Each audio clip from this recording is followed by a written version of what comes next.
Private का 9,000 बेटा, regular का 16,000। बात क्या है?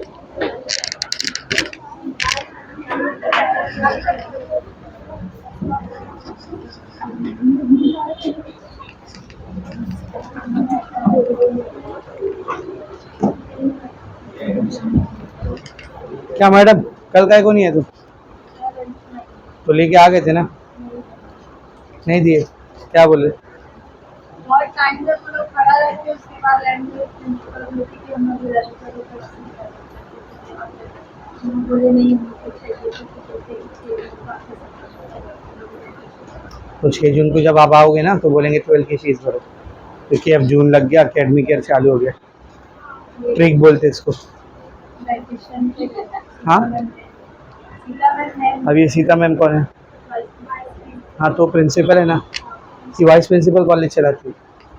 तो उनकी साइन चाहिए, उनकी साइन के बिना नहीं गए तो हम साइन कर ही नहीं। नहीं पढ़ने का, एलसी दे दो, बात खत्म, सिंपल सी बात। हम लोग को फिर वो चिल्लाने भी लगे, हम लोग बोले नहीं चाहिए तो फिर बोले कि नहीं अगर चाहिए तो 6 जून को आना, वाइस प्रिंसिपल से बात तो अभी तुम लोग जून में जाओगे ना तो यही होगा, बोलेंगे नया एकेडमिक ईयर चालू हो गया, 12 की फीस भरो। और फिर तुझे 11th की एलसी नहीं मिलेगी, तुझे 12th की एलसी देंगे कि तू बीच में छोड़ के गई 12th। सब कॉलेज वाले ऐसे ही करते हैं, भगा देंगे, बोलेंगे जाओ जून में रिटर्न आना, और जब जून में रिटर्न जाएंगे ना तो बोलेंगे अभी 12th का एकेडमिक ईयर चालू हो गया है, 12th की एलसी मिलेगी, 12th का फीस भरो। ऐसा अभी कल के दिन ही आराम भी गया था स्वामी अपनी एलसी लेने, उससे फॉर्म भरा दिए, सब हो गया है, अभी फ्राइडे को बुलाए, बोले एलसी लेके जाओ। क्यों? इतना आसान प्रोसेस होता है वो, एक एप्लीकेशन एलसी दे दिए, खत्म। हाँ तो वो चिल्लाए ना तो तुमको भी थोड़ा चिल्ला के बात करना चाहिए, चलेगा? लड़ जाने का थोड़ा सा। 3 घंटा खड़ा रह के उसके बाद उसमें साइन करे ना, मुझे बुलाने उसके बाद ना बुलाए नहीं, पिछले 1.5 घंटे से हम लोग वेट, 1.5 घंटे बाद बुलाए भी तो बच्चे नहीं जाओगी।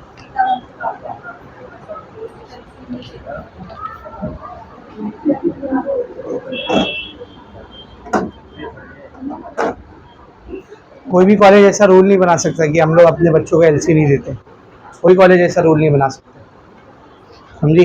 अगर कोई ऐसा कर रहा है ना तो हम लोग बोर्ड में जाके उनकी कंप्लेंट कर सकते हैं कि मेरे को नहीं पढ़ना, ज़बरदस्ती बोल रहे पढ़ने। थोड़ा कड़क लहजे में उन लोग बात करें ना तो खुद भी बात करने का चलेगा। जब तक आप तमीज़ से हो तब तक हम भी तमीज़ से। जब आप बदतमीज़ी पे उतरोगे तो फिर हमसे बड़ा बदतमीज़ कौन है? हम लोग गोवंडी की पैदावार।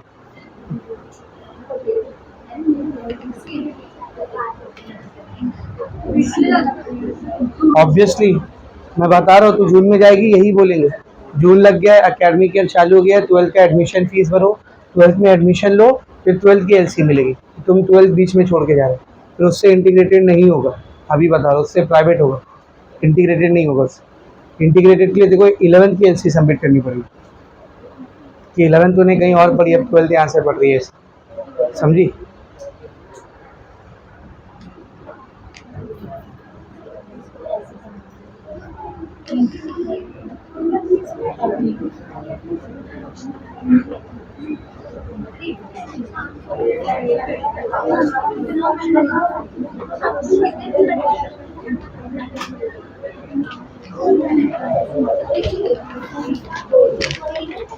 रीज़न क्या बताइए?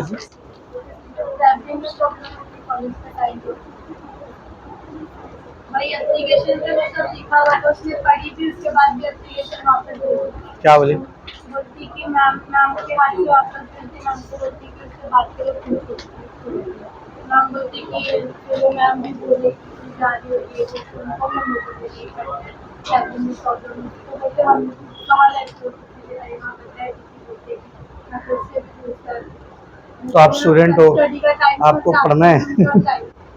बोले कि अगर हर कॉलेज कर लेंगे तो मुझे हर कॉलेज में मॉर्निंग का भी रहता है, मॉर्निंग का मॉर्निंग बोले कि नहीं जाके उनके नाम से बात करो, मैम बुला मैम भी 1 घंटे का घंटा दिए।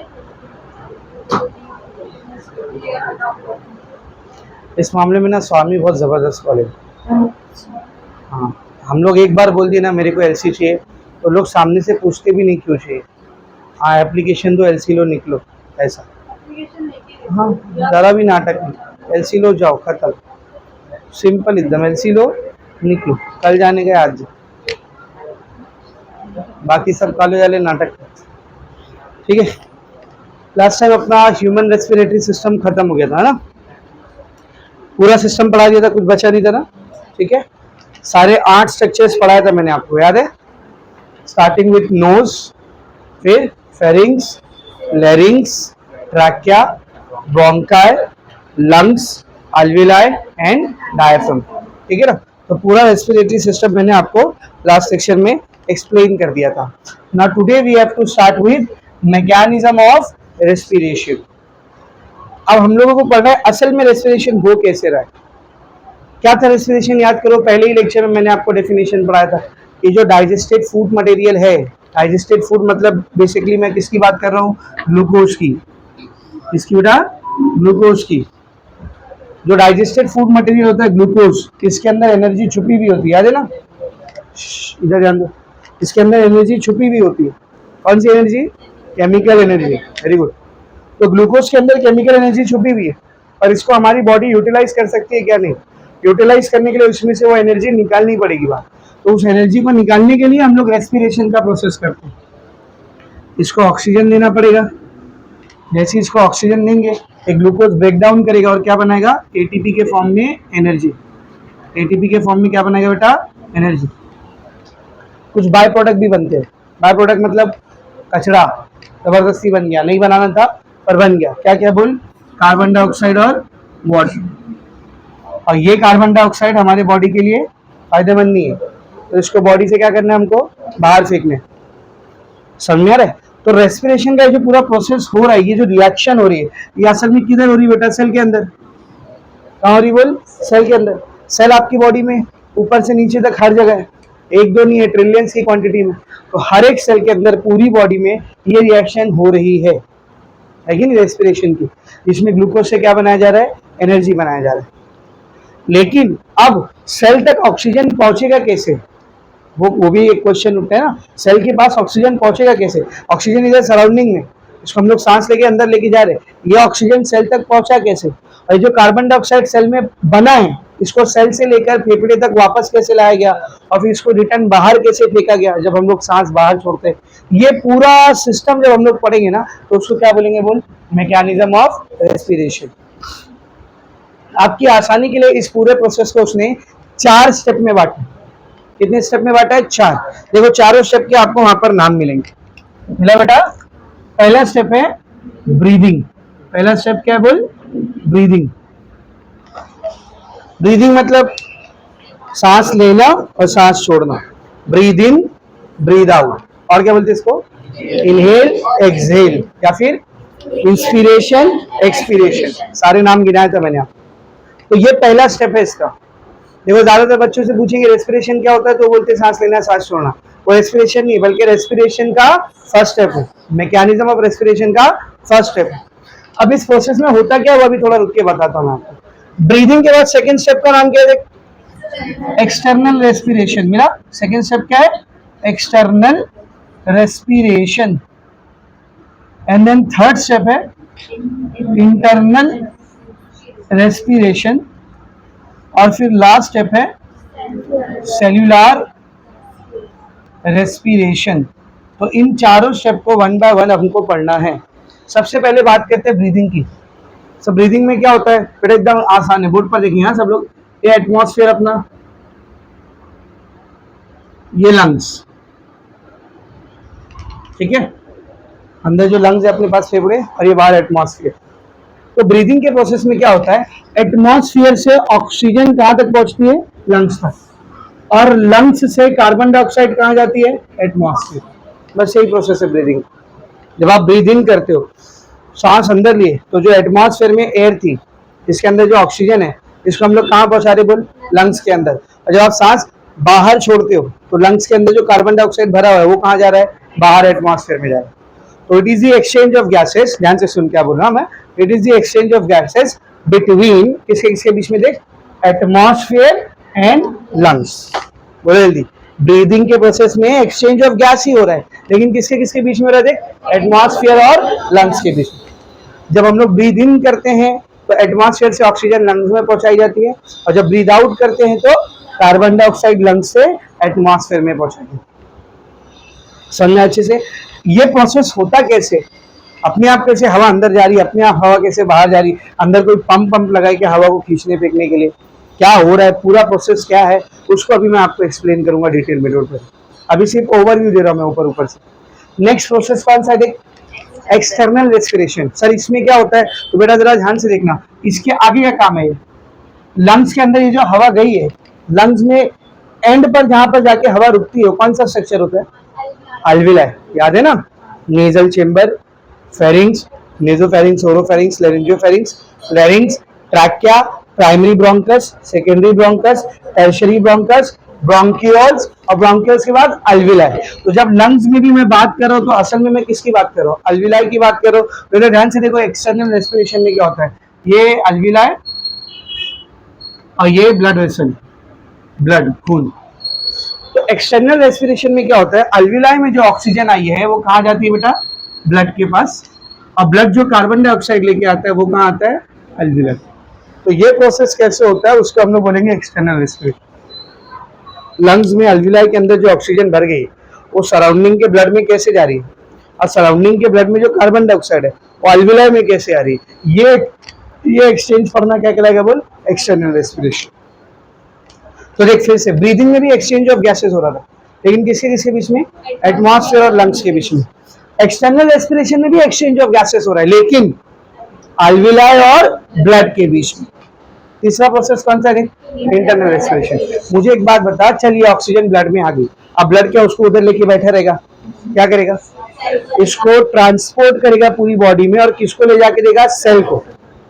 और ये जो ब्लड में कार्बन डाइऑक्साइड अल्विलाई को दिया है, दिख रहा है, ये ब्लड में जो कार्बन डाइऑक्साइड अल्विलाई को दिया है, ये ब्लड में कार्बन डाइऑक्साइड कहां से आया, ब्लड में कार्बन डाइऑक्साइड कहां से आया, सेल से लेके आ रहे हैं ना वो, क्योंकि सेल के अंदर देख ऑक्सीजन हम लोग देते हैं, प्रोडक्ट, बाय प्रोडक्ट में क्या बनता है, कार्बन डाइऑक्साइड। यही कार्बन डाइऑक्साइड सेल रिटर्न किसको देता है, ब्लड। इसका मतलब अपना जो ब्लड है बहुत एक ही इंपॉर्टेंट काम कर रहा है, अल्विलाई से ऑक्सीजन को पिकअप कर रहा है और कार्बन डाइऑक्साइड को ड्रॉप कर दे रहा है। ब्लड को एक गाड़ी की तरह समझो, कैप की तरह।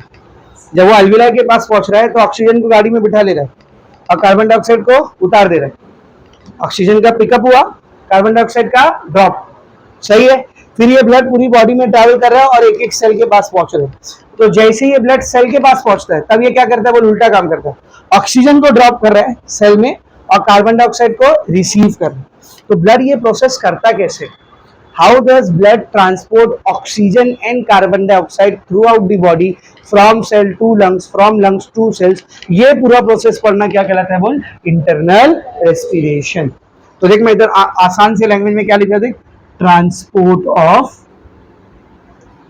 Carbon dioxide and oxygen, carbon dioxide और ऑक्सीजन का ट्रांसपोर्ट हो रहा है बिटवीन इसके बीच में, देख, cells and lungs through blood.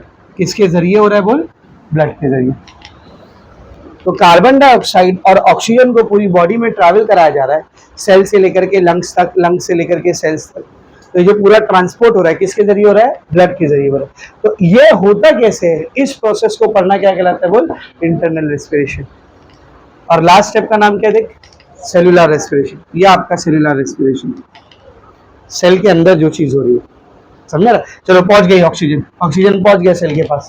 अब सेल में जाके ऑक्सीजन क्या करेगा, ग्लूकोज से कंबाइन होगा, क्या बनाएगा, एनर्जी, एनर्जी के साथ और क्या बनेगा, कार्बन डाइऑक्साइड। तो जैसे ये पूरा प्रोसेस खत्म, रेस्पिरेशन खत्म, इसी स्टेप को हम लोग क्या बोलते हैं, बोल, सेलुलर रेस्पिरेशन। इसके नाम में सेलुलर क्यों आ रहा है बता, सेल के अंदर हो रहा है इसीलिए।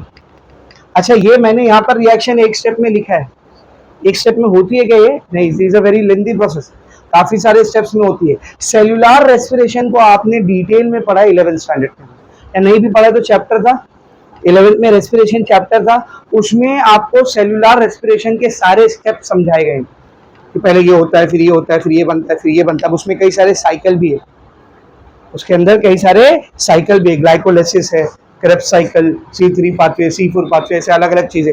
रेस्पिरेशन, फोटोसिंथेसिस 2 चैप्टर था तुमको 11th, समझ आ रहा है। तो वो पूरा 11th में समझा गया, वो इधर डिटेल में देखने का अपने को नहीं। और वो कॉमन है, चाहे प्लांट हो चाहे एनिमल हो, सब में सेल्यूलर रेस्पिरेशन वैसे ही होता है। पर ये जो हम लोग पूरा प्रोसेस पढ़ रहे हैं, किसके लिए पढ़ रहे हैं, ह्यूमंस के लिए। तो सेल्यूलर रेस्पिरेशन को हम लोग इतना ज्यादा डिटेल में देखेंगे क्या, नहीं, बस देखना है कि कैसे सेल के अंदर ग्लूकोज से क्या बन जा रहा है, ऑक्सीजन, एटीपी बन जा रही है, एनर्जी बन जा रही है। समझ में आ रहा है बेटा? तो एक एक करके चारों स्टेप को हम लोगों को देखने हैं। फिर से एक बार रिकैप, ब्रीदिंग में क्या होता है बोलो, ब्रीद इन ब्रीद आउट। इस प्रोसेस के बीच में एटमॉस्फेयर से ऑक्सीजन लंग्स में जा रहा है और लंग्स से कार्बन डाइऑक्साइड एटमॉस्फेयर में जा रहा है। समझ आ रहा है अच्छे से? दूसरा प्रोसेस कौन सा है? External respiration. इस प्रोसेस में क्या हो रहा है, अल्विलाई से ऑक्सीजन ब्लड में, ब्लड से कार्बन डाइऑक्साइड अल्विलाई। तीसरा क्या बोल, इंटरनल रेस्पिरेशन। ऑक्सीजन और कार्बन डाइऑक्साइड ब्लड के थ्रू पूरी बॉडी में ट्रैवल कर रहा है, लंग्स और सेल्स के बीच में। ये ट्रांसपोर्ट हो कैसे रहा है उसको पढ़ना क्या कहलाता है, इंटरनल रेस्पिरेशन। समझो ना, थोड़ा आप अपने दिमाग पे जोर डालो, थोड़ा सा सोचो आप, क्या ब्लड को क्या इतना सेंस है क्या, कहाँ से किसको उठाना है, क्या कहाँ पे किसको ड्रॉप करना है, कब ऑक्सीजन को पिक करना है। जैसे ही वो लंग्स के पास पहुंच रहा है ऑक्सीजन को पिक कर ले रहा है, जैसे ही वो सेल्स के पास पहुंच रहा है ऑक्सीजन को छोड़ दे रहा है, कार्बन डाइऑक्साइड को पिक कर ले रहा है। और फिर रिटर्न जब लंग्स के पास पहुंच रहा है तो कार्बन डाइऑक्साइड को छोड़ दे रहा है, ऑक्सीजन को पिक कर रहा है। तो ब्लड को ये बात कैसे पता चली, कैसे हो रहा है ये सब, कि लंग्स के पास आने के बाद वही ब्लड ऑक्सीजन को पिक कर लेता है, कार्बन डाइऑक्साइड को छोड़ देता है, लेकिन सेल के पास जाने के बाद वही ब्लड, सेम ब्लड उल्टा करने लगता है, कार्बन डाइऑक्साइड को पिक करने लगता है और ऑक्सीजन को छोड़ने। तो ब्लड को ये कैसे समझ में आ रहा है कब क्या करना है, तो ये पूरा प्रोसेस होता कैसे और क्या क्या चीजें उसके पीछे इन्वॉल्व है, वो सारा सिस्टम हम लोग इसमें पढ़ेंगे, इंटरनल रेस्पिरेशन। और लास्ट में क्या है, सेलुलर रेस्पिरेशन। और जैसे ये चारों स्टेप खत्म होते हैं, मैकेनिज्म ऑफ रेस्पिरेशन खत्म हो जाए। समझा अच्छे से? तो अब ये चारों आपको दिया हुआ कहाँ पे है, देखो पेज नंबर 156 पे आपको ब्रीदिंग हेडिंग मिलेगी। देखो 156 पे ब्रीदिंग हेडिंग मिली, तो वो पूरे आधे पेज पे आपको ब्रीदिंग समझाया, नीचे उसके 2 डायग्राम भी मिला। नेक्स्ट पेज पे 157 आपको ऊपर हेडिंग मिलेगा एक्सटर्नल रेस्पिरेशन और नीचे एक डायग्राम मिलेगा, मिला? ये पूरा एक्सटर्नल रेस्पिरेशन समझा उसने आपको। और उसी पेज पे नीचे छोटी सी हेडिंग मिलेगी आपको इंटरनल रेस्पिरेशन, मिला? तो उसमें इंटरनल रेस्पिरेशन वहां पे चालू किया। अब इन चारों में सबसे बड़ा यही स्टेप अपने को डिटेल में पढ़ने का। इंटरनल रेस्पिरेशन देख नेक्स्ट पेज पे भी है 158 पे, उसके नेक्स्ट पेज पे भी है 159 पे भी है, और आकर के 160 पे खत्म हुआ है। देख, तो इधर इंटरनल रेस्पिरेशन सबसे बड़ा प्रोसेस है। और फिर 160 के ऊपर ही आपको क्या हेडिंग मिल जाएगी, देख सेलुलर रेस्पिरेशन, मिला? वो देखो दो चार लाइन में उसको खत्म किया। समझा अच्छे से? तो इन चारों में आपको देख के समझ में आ रहा है सबसे ज्यादा अपने को जिसमें टाइम लगने वाला है किसमें लगने वाला है, इंटरनल रेस्पिरेशन। समझ आ रहा है? और ये थोड़ा सा कॉम्प्लिकेटेड भी है, ध्यान देंगे इसके ऊपर जब मैं पढ़ाना चालू करूंगा, वरना ये दिमाग से निकलेगा नहीं समझ में। ये थोड़ा सा कॉम्प्लिकेटेड भी है, ठीक है ना? चलो ब्रीदिंग से स्टार्ट करते हैं। पहले इसको जल्दी से लिख लो, फिर मैं मिटा रहा हूँ और ब्रीदिंग स्टार्ट करें हम लोग। ऐसा हेडिंग वाला मैकेनिज्म ऑफ रेस्पिरेशन, चारों स्टेप लिखो, कौन से स्टेप में क्या होता है वो लिखो, डू इट फास्ट।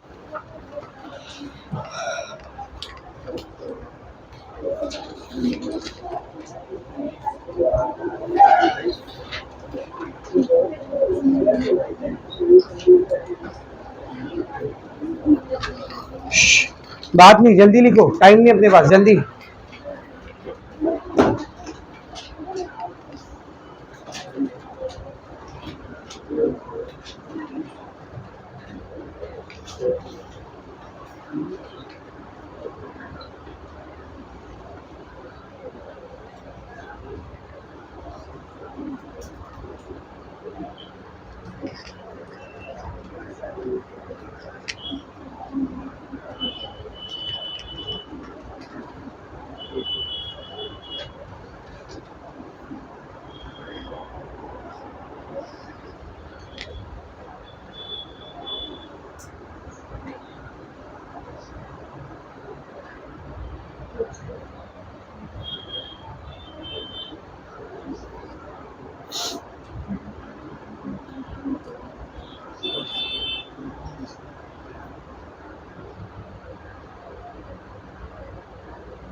बेटा चलो अभी ब्रीदिंग को स्टार्ट करते हैं हम लोग।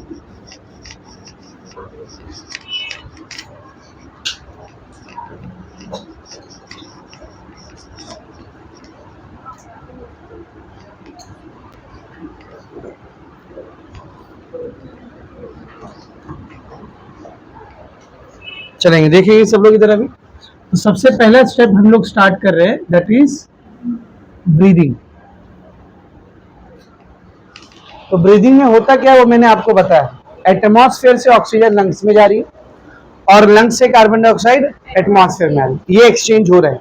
अब ये एक्सचेंज भी 2 स्टेप में हो रहा है ना। पहले स्टेप का नाम क्या बेटा, ब्रीथ इन। क्या नाम है बोल, ब्रीद इन। या इसको और क्या बोल सकते हैं हम लोग, इनहेल या फिर इंस्पिरेशन, ये असल नाम है इसका। ये नाम आपको याद रखना, इंस्पिरेशन। ठीक है।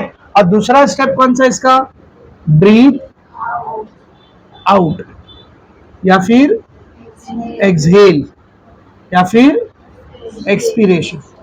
तो ये वर्ड इंपॉर्टेंट है, ये याद रखना है आपको। तो जब हम लोग इंस्पिरेशन कर रहे होते हैं तो इंस्पिरेशन के प्रोसेस में जो एयर होती है, हवा, एयर, ये एटमॉस्फेयर से रश करके किधर जा रही है, लंग्स, है ना। सिर्फ ऑक्सीजन नहीं बोलने का, जब आप सांस ले रहे हो तो पूरी हवा अंदर जा रही है ना, कि हवा में मौजूद खाली ऑक्सीजन अंदर जा रहा है, पूरी हवा अंदर जा रही है ना। तो ऑक्सीजन नहीं बोलने का, क्या बोलने का, जब हम लोग ब्रीदिंग करते हैं तो एटमॉस्फेयर से क्या चीज अंदर जाती है, रश करके एयर अंदर जाती है, और अंदर जाके किस में भर जाती है, लंग्स में भर जाती है। अब लंग्स कोई हार्ड ऑर्गन तो है नहीं, याद है मैंने आपको बताया था लास्ट लेक्चर में, लंग्स जो होते हैं इलास्टिक होते हैं और स्पॉन्जी होते हैं। तो जब उसमें हवा भरती है तो थोड़े एक्सपांड करते हैं, लिटरली एक्सपांड करते हैं। समझ में आ रहा अच्छे से। और ब्रीथ आउट के टाइम पर क्या होता है बताओ, इसका उल्टा, लंग्स में जो एयर भरी हुई है, लंग्स के अंदर जो एयर भरी हुई है, ये रश आउट करके किधर जाती है बोल, एटमॉस्फेयर में जाती है। तो जाहिर सी बात है इस टाइम पर जब लंग्स से हवा ऊपर जा रही है एटमॉस्फेयर के लिए, तो लंग्स थोड़े से क्या करते होंगे, सुकड़ते होंगे। तो जब हवा अंदर जाती है तो ये दे गेट इन्फ्लेटेड, फूलते हैं थोड़े से वो, और जब हवा एक्सपांड करती है, और जब हवा बाहर जाती है तो थोड़े सुकड़ते हो, कॉन्ट्रैक्ट होते हैं। समय अच्छे से। इसी पर अब इसके फैलने और सुकड़ने की भी लिमिट रहेगी ना, इतना नहीं फैल जाएंगे कि फट जाए, समझ में आ रहे, और इतना भी नहीं सुकड़ेंगे कि कोलाप्स कर जाए ऐसा एकदम। समझ में आ रहा अच्छे से क्या बोलो, ठीक है ना। खैर देखते हैं अभी हम लोग ऐसा सब क्यों होता है, क्यों जब हवा बाहर जा रही है तो फेफड़े एकदम से पिचक नहीं जा रहे हैं, ये सब मैं आपको जब ब्रीदिंग वॉल्यूम्स पढ़ाऊंगा ना तब बताऊंगा। रेस्पिरेटरी वॉल्यूम्स, काफी सारे वॉल्यूम्स है, वो भी पढ़ेंगे हम लोग, तब मैं आपको समझाऊंगा इसे कि जब हवा बाहर जाती है तो लंग्स ऐसे पिचक क्यों नहीं जाती। किसी भी ट्यूब में से या किसी भी बलून में से पूरी हवा निकालोगे क्या हो जाएगा, वो सब पिचक जाएगा ना, लंग्स क्यों नहीं पिचकते, इसके पीछे की रीजन है वो देखेंगे हम लोग आगे। समझना अच्छे से। तो अभी अपने को ये समझना फिलहाल इंस्पिरेशन एक्सपिरेशन होता कैसे है। तो इसमें बहुत सारी चीजें मिलकर काम करती है। मैं नाम बताऊंगा, आप मुझे बताएंगे उसके बारे में आप जानते हो या नहीं, मैंने आपको बताया नहीं। सबसे पहली चीज जो यहाँ पर रिस्पॉन्सिबल है वो है डायफ्राम। याद है डायफ्राम किधर होता है, किधर होता है बताओ, थोरासिक कैविटी और एब्डोमिनल कैविटी के जंक्शन पे। मस्कुलर है, मस्कुलर है मतलब मसल का बना हुआ। नॉर्मली कैसे शेप का रहता है, डोम शेप। कॉन्ट्रैक्ट होता है तो नीचे आके फ्लैट हो जाता है। तो पहली चीज जो यहाँ पर हेल्प करने वाली है कौन सी बेटा, डायफ्राम। सेकेंड चीज जो यहाँ पर हेल्प करने वाली है वो है रिब्स। रिब्स याद है अपने पास, पूरा रिब केज है ना, 12 बोन इधर और 12 बोन इधर, याद है ना। तो सेकेंड चीज जो हेल्प करने वाली है कौन सी है, रिब्स। थर्ड चीज जो यहाँ पर हेल्प करने वाली है वो है स्टर्नम। स्टर्नम याद है क्या, और क्या बोलते हैं स्टर्नम को, टाई बोन। यहाँ पे बीच में एक हड्डी रहती है ना जिससे रिब्स आके आगे ऐसा जॉइंट होता है, इस वाली हड्डी को क्या बोलते हैं हम लोग, स्टर्नम। और चौथी चीज जो यहाँ पर हेल्प करने वाली है उसका नाम है इंटरकोस्टल मसल्स। कौन, इंटरकोस्टल मसल्स। क्या ये, रिब्स के बीच में जो मसल्स होती है, बता देना, फसली के बीच में जो गोश्त रहता है, रिब्स के बीच में जो मसल्स रहती है जो रिब्स को ज्वाइन करके रखती है, इन मसल्स को हम लोग क्या बोलते हैं, इंटरकोस्टल मसल। तो जब अगर आपको पेपर में ब्रीदिंग पूछा है तो ब्रीदिंग में आपको ये समझाना पड़ेगा इंस्पिरेशन कैसे होता है, और फिर नेक्स्ट हेडिंग डाल के आपको क्या समझाना पड़ेगा, एक्सपिरेशन। चाहे इंस्पिरेशन समझाओ चाहे एक्सपिरेशन समझाओ, इंस्पिरेशन के प्रोसेस में भी और एक्सपिरेशन के प्रोसेस में भी ये 4 नाम आपको मेंशन करना भूलना नहीं। डायफ्राम के साथ क्या हो रहा है, रिब के साथ क्या हो रहा है, स्टर्नम के साथ क्या हो रहा है, इंटरकोस्टल मसल के साथ क्या हो रहा है, ये 4 नाम आपको मेंशन करना। तो अभी वो स्टार्ट कर रहा हूं मैं, लेकिन इससे पहले थोड़ा सा क्विकली एक फिजिक्स का कंसेप्ट याद करने की कोशिश करते हैं। इधर ध्यान से देखो बेटा, अगर किसी चीज का वॉल्यूम इंक्रीज कर दे रहे, वॉल्यूम वॉल्यूम बढ़ा दे रहे हो अगर आप किसी चीज का, तो प्रेशर के साथ क्या होगा बताओ? वेरी गुड, प्रेशर क्या हो जाएगा? डिक्रीज हो जाएगा। वॉल्यूम बढ़ाने पर जगह जब बढ़ती है तो प्रेशर क्या होता है? कम होता है कि नहीं? जैसे ये क्लासरूम को इमेजिन करो, ये अभी फिलहाल इसका वॉल्यूम है, इसमें आप लोग बैठे हो, आराम से बैठे हो, एक दूसरे की बॉडी पे प्रेशर लगा रहे हो क्या? नहीं। अब मैं क्या करता हूँ, क्लासरूम का वॉल्यूम आधा कर देता हूँ, मतलब इसी क्लास को जितनी बड़ी ये है इसकी आधी कर देता हूँ। बैठना इतने ही बच्चों को है जितने अभी बैठे हैं। तब एक बेंच के ऊपर इतने बच्चे बैठ पाएंगे क्या? और बच्चे भरेंगे एक बेंच पे, 6-7 बच्चे बैठने पड़ेंगे। तो जब आप ऐसे ऐसा एकदम कस करके बैठेंगे, एकदम डेंसली बैठेंगे, तो एक दूसरे की बॉडी पे क्या कराएंगे? प्रेशर लगाएंगे ना। अच्छा, क्लास को और उसका भी आधा कर दिया, खाली ये 4 बेंच है, बस सिर्फ ये 4 बेंच है। अब इसमें एडजस्ट हो कैसा होने का, और कंजेस्टेड हो जाएगा और डेंसली पॉपुलेटेड हो जाओगे तुम लोग, तो प्रेशर क्या होगा बोल? और इंक्रीज। तो वॉल्यूम जैसे जैसे कम होते जाता है ना, प्रेशर क्या होते जाता है बोल? इंक्रीज होते जाता है। और वॉल्यूम बढ़ाते जाएंगे तो प्रेशर डिक्रीज होते जाएगा। समझ में आ रहा है? Is it very much clear? जैसे मिसाल के तौर पर मेरे पास एक कंटेनर है, इस कंटेनर के अंदर एक गैस भरा हुआ है, क्या भरा बोले? गैस। ऐसे एक गैस भरी हुई है, इसके ऊपर मैंने सब पिस्टन लगा दिया। क्या लगा दिया बेटा? पिस्टन, जो मूव हो सकती है। अब समझ में, पिस्टन को यहाँ से दबा रहा हूँ, जब पिस्टन यहाँ से दबेगी नीचे की तरफ जाएगी, तो अंदर का वॉल्यूम क्या होता जा रहा है बोल? कम होता है। गैस का प्रेशर क्या होगा? बढ़ेगा, क्योंकि ये जो गैस अभी फैली हुई है, गैस के मॉलिक्यूल दूर दूर है, जैसे जैसे पिस्टन नीचे आएगी गैस के मॉलिक्यूल करीब करीब आने लगेंगे और एक दूसरे पर प्रेशर क्या करेंगे? बढ़ाएंगे। समझ रहे? और जब ये पिस्टन नीचे आ गई, मैं वापस से इसको ऊपर खींच लूंगा तो वॉल्यूम बढ़ेगा, मॉलिक्यूल्स फैल जाएंगे, प्रेशर क्या हो जाएगा बोल? कम हो जाएगा। फैल जाएंगे, दूर दूर हो जाएंगे, तो एक दूसरे के ऊपर प्रेशर कम लगा। तो इन दोनों का इनवर्स रिलेशन होता है। कैसा रिलेशन होता है बोल? इनवर्स। आपने किसी भी चीज का वॉल्यूम बढ़ाया तो प्रेशर कम होता है, और वॉल्यूम कम किया तो प्रेशर बढ़ता है। Very much clear? एकदम अच्छे से समझ आ रहा है बेटा। किसी भी चीज का वॉल्यूम बढ़ा तो प्रेशर कम होता है, और वॉल्यूम कम हुआ तो प्रेशर बढ़ता है। इनवर्स रिलेशन है। ये पहला फिजिक्स का कंसेप्ट है जो यहाँ पर काम आने में। दूसरा कंसेप्ट है प्रेशर डिफरेंस का। इधर ध्यान से देखो, प्रेशर डिफरेंस क्या बेटा? Pressure difference. ऐसा मैंने एक वेसल लिया है, एक दूसरी वेसल है, इन दोनों में समझ कोई गैस भरी हुई है। क्या भरी बेटा? गैस भरी हुई है, और इनको मैंने ऐसा एक पाइप के थ्रू कनेक्ट कर रखा है। अब मैं क्या बोल रहा हूँ, इस साइड की गैस का प्रेशर और इस साइड की गैस का प्रेशर सेम है। क्या है बोल? सेम। P1 P2 दोनों साइड के गैस का प्रेशर सेम है। तो बताओ, गैस यहाँ से वहां जाएगी या वहां से यहाँ आएगी? कहीं नहीं जाएगी, रुकी हुई रहेगी, स्टेबल रहेगी। लेकिन अगर मैं P1 को बढ़ा दूं, यहाँ पे गैस का प्रेशर बढ़ गया, इधर हाई प्रेशर पे गैस भरी हुई है, इधर लो प्रेशर पे गैस भरी हुई, क्या होगा? ऑटोमेटिकली गैस मूव करना शुरू करेगी। कहां से कहां? हाई प्रेशर वाले रीजन से लो प्रेशर वाले रीजन में। कब तक बहती रहेगी? जब तक दोनों का प्रेशर वापस से इक्वलाइज ना हो। समझ में अच्छे से? यही अगर P2 का प्रेशर ज्यादा हो जाए और P1 कम हो जाए तो, यहाँ प्रेशर ज्यादा है यहाँ प्रेशर कम है, तो गैस यहाँ से यहाँ जाएगी, हाई टू लो। तो ये दो फंडा आपको समझाए तो ब्रीदिंग समझ में आएगा अच्छे से। समझ में अच्छे से? जैसे प्रेशर ज्यादा है तो सॉरी वॉल्यूम ज्यादा है तो प्रेशर कम, और वॉल्यूम कम है तो प्रेशर ज्यादा। समझ आ रहा अच्छे से? ठीक है ना? अगर दो जगह पर कोई गैस भरी हुई है, एयर भरी हुई है, एक जगह प्रेशर ज्यादा हो जा रहा है, एक जगह प्रेशर कम हो जा रहा है, तो ज्यादा से कम की तरफ एयर अपने आप ट्रैवल करना शुरू करेगी। समझ अच्छे से? Now let us understand the process. तो पहले मैं इंस्पिरेशन स्टार्ट कर रहा हूँ। पहले क्या देख रहे हैं बेटा हम लोग? इंस्पिरेशन। तो इंस्पिरेशन के प्रोसेस में होता क्या? इंस्पिरेशन के प्रोसेस में सबसे पहले जो डायफ्राम है, डायफ्राम वो जो डायफ्राम है बेटा, ये कॉन्ट्रैक्ट होता है। क्या होता है बोल? कॉन्ट्रैक्ट। डायफ्राम कॉन्ट्रैक्ट हुआ मतलब ऐसा रहता है, डायफ्राम कॉन्ट्रैक्ट होगा तो ऐसा नीचे जाके फ्लैट होगा। ठीक है ना? तो डायफ्राम कॉन्ट्रैक्ट होता है, यानी अगर ये लंग्स है, इमेजिन दीज आर लंग्स,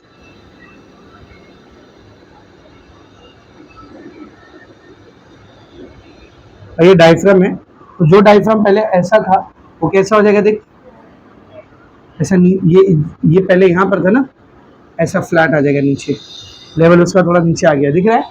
दूसरी चीज क्या होती है जरा ध्यान से देखना। डायफ्राम कॉन्ट्रैक्ट हुआ है, कॉन्ट्रैक्ट हुआ है मतलब फ्लैट हुआ है, फ्लैट हो गया है और डाउनवर्ड मूव किया है, फ्लैट हुआ है और डाउनवर्ड मूव किया। दूसरी चीज जो होती है वो है इंटरकोस्टल मसल्स। कौन सी मसल? इंटरकोस्टल मसल्स कॉन्ट्रैक्ट होते हैं। क्या होते हैं बेटा बोल? कॉन्ट्रैक्ट होते हैं। इंटरकोस्टल मसल्स क्या होते हैं? कॉन्ट्रैक्ट। यानी कि तुम्हारी एक रिब, एक फसली, ये दूसरी फसली, इन दोनों के बीच में रहती है ना इंटरकोस्टल मसल। कहाँ रहती है इंटरकोस्टल मसल? दोनों फसलियों के बीच में। तो समझिए एक फसली है, दूसरी फसली, दोनों फसली के बीच में ऐसा इंटरकोस्टल मसल लगी हुई है। अब इमेजिन करो एक कॉन्ट्रैक्ट हो रही है, ऐसा दब रही है, तो फसली के ऊपर प्रेशर नहीं आएगा क्या? आएगा ना। तो जैसी इंटरकोस्टल मसल कॉन्ट्रैक्ट होती है ना, ये जो रिब्स होते हैं ना, रिब्स, ये थोड़ा सा आगे की तरफ और ऊपर की तरफ मूव करते हैं। कहाँ मूव करते बोल? आगे की तरफ और ऊपर की तरफ। असल में ये इंटरकोस्टल मसल भी ऐसा सीधी सीधी नहीं लगी रहती, इसमें भी दो ब्रांचिंग होती है, इसमें भी 2-3 लेयर होते हैं। अंदर वाली लेयर को इंटरनल इंटरकोस्टल मसल बोलते हैं, बाहर वाली लेयर को एक्सटर्नल इंटरकोस्टल मसल बोलते हैं। तो इंस्पिरेशन के टाइम पे क्या होता है, जो एक्सटर्नल इंटरकोस्टल मसल रहती है ना, वो कॉन्ट्रैक्ट होती है, इंटरनल पे फर्क नहीं पड़ता है, जिसके से रिब केज बाहर की तरफ थोड़ा सा मूव करता है और ऊपर की तरफ जाता है। लेट के कभी सांस लोगे तो नोटिस करना, आपका जो सीने का पिंजरा है थोड़ा ऊपर की तरफ मूव होते हुए फील होता है जब हम लोग सांस अंदर लेते हैं। समझ आ रहा अच्छे से? तब आप ये एक्सटर्नल इंटरनल मत याद रखो, बस इतना याद रखो इंटरकोस्टल मसल क्या हुई है? कॉन्ट्रैक्ट, जिस वजह से जो सीने का पिंजरा है वो थोड़ा आउटवर्ड और थोड़ा अपवर्ड मूव करता है। तो क्या लिख रहे हो, देख जरा इधर, रिब केज। अच्छा, रिब केज मूव कर रहा है तो उसके साथ एक चीज और मूव करेगी, स्टर्नम। क्यों? कनेक्टेड है ना उससे। तो rib cage and sternum, rib cage and sternum move outward, बाहर की तरफ, एंड बोलो अपवर्ड। तो ये डायफ्राम नीचे चले गया, रिब केज थोड़ा बाहर की तरफ आया, पहले अगर ऐसा था तो अभी थोड़ा ऐसा बाहर की तरफ आया, आउटवर्ड है ना, बाहर की तरफ, और ऐसा ऊपर चला गया। तो मुझे एक बात बताना, डायफ्राम ऐसा था, ये देखा, नोटिस कर, डायफ्राम ऐसा था, रिब केज ऐसी थी, डायफ्राम नीचे गया, रिब केज बाहर गई, अंदर का वॉल्यूम क्या हो रहा है? बढ़ रहा है। इमेजिन कर पा रहे हो? डायफ्राम ऐसा था, देख मैं ऐसा करिए, डायफ्राम ऐसा था, रिब केज अंदर की तरफ थी, डायफ्राम नीचे चले गया, रिब केज बाहर चले गई, बाहर और ऊपर, वॉल्यूम क्या हो गया? अंदर का बढ़ गया। जो ऐसा था वो ऐसा हो गया ना, वॉल्यूम क्या हुआ? अंदर का बढ़ा है। तो इन सब का नतीजा ये निकलता है कि जो अंदर का थोरासिक वॉल्यूम होता है, थोरासिक याद है ना, सीने के अंदर की खाली जगह है ना, तो अंदर का जो थोरासिक वॉल्यूम होता है वो क्या हो जाता है बेटा बोल? इंक्रीज हो जाता है। थोरासिक वॉल्यूम क्या हो जाता है? इंक्रीज हो जाता है। तो ये सब का रिजल्ट ये निकलता है, ये जो 3 चीजें हुई है, इन तीनों का कलेक्टिव रिजल्ट ये निकलता है कि थोरासिक वॉल्यूम क्या हो जाता है? बोलो, थोरासिक वॉल्यूम इंक्रीज हो जाता है, थोरासिक वॉल्यूम इंक्रीज होता है। अब किसी भी चीज का वॉल्यूम बढ़ता है तो प्रेशर कम होता है। तो थोरासिक वॉल्यूम बढ़ने की वजह से लंग्स के अंदर जो पहले से एयर मौजूद थी, वॉल्यूम बढ़ गया ना, लंग्स के अंदर जो पहले से एयर मौजूद थी उसका प्रेशर क्या हो जाता है? बोल, डिक्रीज हो जाता है। तो थोरासिक वॉल्यूम बढ़ गया है, लंग्स के अंदर जो एयर है उसका प्रेशर क्या हुआ है? बोल, डिक्रीज हुआ। So the pressure of air inside lung decreases. Now imagine करो, ये सब किधर हो रहा है? सीने के अंदर। एटमॉस्फेयर में कुछ चल रहा है क्या? वहां तो प्रेशर जितना था उतना ही है, वहां तो प्रेशर जितना था उतना ही है। तो समझ, पहले यहाँ पे जितना प्रेशर था अंदर भी उतना ही प्रेशर था, ठीक है ना। लेकिन अचानक से क्या हुआ? डायफ्राम नीचे गया, रिब केज आगे और ऊपर की तरफ गया, अंदर का वॉल्यूम बढ़ा, प्रेशर क्या हो गया? कम। तो बाहर की एयर का प्रेशर तो उतना ही है, अंदर की एयर का प्रेशर क्या हो गया? कम हो गया। अब मतलब दोनों का प्रेशर सेम है क्या? नहीं ना, अलग है। तो एयर मूव करेगी हाई प्रेशर से लो प्रेशर की तरफ। हाई प्रेशर किधर है? बाहर। लो प्रेशर किधर है? अंदर। अपने आप हवा अंदर की तरफ मूव करने लगती है। समझा कैसे आती है हवा अंदर? हम लोग उसको फोर्स करते हैं अंदर जाने के। डायफ्राम नीचे जाता है, रिब केज आगे ऊपर जाता है, वॉल्यूम बढ़ता है, प्रेशर कम होता है, हवा को दिखता है अंदर प्रेशर कम है, भागती है ऐसा नाक से। नाक खुली है तो नाक से, नाक बंद है, मुंह खुला है तो मुंह से। दोनों बंद है तो नहीं जा पाएगी, रास्ता तो देना पड़ेगा ना उसको जाने के लिए। समझ में आ रहा अच्छे से क्या बोलो? तो जैसी लंग्स के एयर का प्रेशर डिक्रीज होता है, एटमॉस्फेयर पे जो हाई प्रेशर की एयर है, समझो, हाँ, high pressure air from atmosphere, atmosphere में जो हाई प्रेशर की एयर है ये रश इन करती है, मतलब अंदर की तरफ भागती है। कहां पर? लंग्स में। इधर बोल, लंग्स में। और ऐसे होता है अपना इंस्पिरेशन। ऐसे क्या होता है? बोल, इंस्पिरेशन। पूरा इंस्पिरेशन अच्छे से समझा। अब बता, इसमें कुछ रट्टा मारने की चीज है? आप अपने ओन वर्ड में लिखो, मत लिखो मेरे वर्ड्स मत लिखो, टेक्स्ट बुक के वर्ड्स मत लिखो, अपने ओन वर्ड्स में लिखो। बट ये मुद्दे की बात है जो आपको मेंशन करना ही आंसर। उधर लिखना ये, आप लिख के कुछ और आ रहे हो। तुमसे इंस्पिरेशन पूछा है, अब तुम सीधा ये बता दे रहे हो, the volume inside chest increase, pressure decrease, hence we देख इंस्पिरेशन। अरे क्यों इंक्रीज हुआ, क्यों डिक्रीज हुआ, सब रीजन स्टेप वाइज आपको बताना पड़ेगा ना। सबसे पहले आप क्या बताओगे, बोल जो डायफ्राम है वो कॉन्ट्रैक्ट हुआ है, डाउनवर्ड जाके फ्लैट हो गए, इंटरकोस्टल मसल्स कॉन्ट्रैक्ट हुई, जिसके से रिब केज और स्टर्नम आगे की तरफ और ऊपर मूव किया। इन सब का ओवरऑल ये नतीजा निकलता है कि अंदर का वॉल्यूम, थोरासिक वॉल्यूम बढ़ जाता है, जिसके से एयर का प्रेशर कम हो जाता है। तो बाहर जो एयर एटमॉस्फेयर में उसका प्रेशर ज्यादा है, अंदर के एयर का प्रेशर कम हो चुका है, तो बाहर से एयर अंदर की तरफ रश इन करने लगती है, जाने लगती है। और ये प्रोसेस क्या कराता है, बोल इंस्पिरेशन। इजी इजी सिंपल है। इस पूरे प्रोसेस को उल्टा कर दो, क्या बन जाएगा, एक्सपीरेशन। समझ में आ रहा है क्या बोलो, इस पूरे प्रोसेस को उल्टा कर देंगे तो क्या बन जाएगा, एक्सपीरेशन। देख अभी एक्सपीरेशन आप लोग खुद बताएंगे मेरे को, सब लोग बोल पर ध्यान से देखा। एक्सपीरेशन बताओ, सबसे पहले एक्सपीरेशन में क्या होगा, बोलो। ये जो डायफ्राम नीचे चले गया था कॉन्ट्रैक्ट होने के बाद, ये रिलैक्स होकर वापस सीधा रहेगा ऊपर, और जो फ्लैट था कैसा बन जाएगा, डोम शेप। समझा अच्छे से। ये जो डायफ्राम ऐसा था, ये रिटर्न से कैसा हो जाएगा, वापस से ऐसे। समझा अच्छे से। तो सबसे पहली चीज जो यहाँ पर हो रही है वो बताओ, जल्दी बताओ। डायफ्राम बोलो रिलैक्स होएगा, डायफ्राम रिलैक्स होगा और अपवर्ड जाएगा, और कौन से शेप का हो जाएगा, डोम शेप। कौन से शेप का हो जाएगा, डोम शेप। चलो दूसरे नंबर पर बताओ क्या होगा। यहाँ पर क्या होता है, इंटरकोस्टल मसल्स कॉन्ट्रैक्ट हुई थी, तो अब इंटरकोस्टल मसल रिलैक्स होगी। तो इंटरकोस्टल मसल्स रिलैक्स। तो देखो इंटरकोस्टल मसल कॉन्ट्रैक्ट हुई थी, तो रिब केज और स्टर्नम आगे और ऊपर की तरफ गया था, तो रिलैक्स होने पर नीचे और पीछे की तरफ जाएगी। समझा रहे। तो रिब केज के साथ क्या होगा बताओ, rib cage and sternum, rib cage and sternum move, बोलो डाउनवर्ड एंड बैकवर्ड, नीचे की तरफ और पीछे की तरफ। तो अब जरा ध्यान से देखा बेटा, रिब केज थोड़ा बाहर आ चुका था, डायफ्राम थोड़ा नीचे जा चुका था, अब क्या हो रहा है, डायफ्राम वापस ऊपर आ गया है, रिब केज नीचे और पीछे की तरफ आ गया है। तो जो वॉल्यूम था वो क्या हो रहा है, देख जो वॉल्यूम था वो कम हो गया, तो थोरासिक वॉल्यूम क्या हो चुका है, डिक्रीज। यहाँ पर क्या होता है, थोरासिक वॉल्यूम इंक्रीज हुआ था, यहाँ पर क्या हो रहा है, थोरासिक वॉल्यूम डिक्रीज हो रहा है। तो इन तीनों चीजों के रिजल्ट के तौर पर जो थोरासिक वॉल्यूम होता है, थोरासिक वॉल्यूम होता है वो क्या हो जाता है बेटा, डिक्रीज हो जाता है। और जैसे ही थोरासिक वॉल्यूम डिक्रीज हुआ, अंदर के एयर का प्रेशर, वॉल्यूम डिक्रीज हुआ तो प्रेशर इंक्रीज हो जाएगा। उल्टा रिलेशन है ना, वॉल्यूम बढ़ने पर प्रेशर कम होता है और वॉल्यूम कम होने पर प्रेशर बढ़ता है। और थोरासिक वॉल्यूम डिक्रीज होने की वजह से प्रेशर, लंग्स के अंदर जो एयर है उसका प्रेशर क्या होगा, बोलो इंक्रीज होगा। तो समझ, अंदर की एयर का प्रेशर अचानक से बढ़ गया और बाहर की एयर का प्रेशर तो उतना ही है, अब फिर से प्रेशर का डिफरेंस आ गया। लेकिन अब हाई प्रेशर किधर है, अंदर, और लो प्रेशर किधर है, बाहर। तो हवा कहाँ से कहाँ जाएगी, अंदर से बाहर की तरफ। इसको बोलते हैं एक्सप्रेशन। और ऐसा समझ, डायफ्राम नीचे जाकर के हवा को अंदर खींचता है और ऊपर जाकर के हवा को बाहर फेंकता है। समझ में आ रहा अच्छे से, ठीक है ना। चल ध्यान से देखेंगे सब लोग।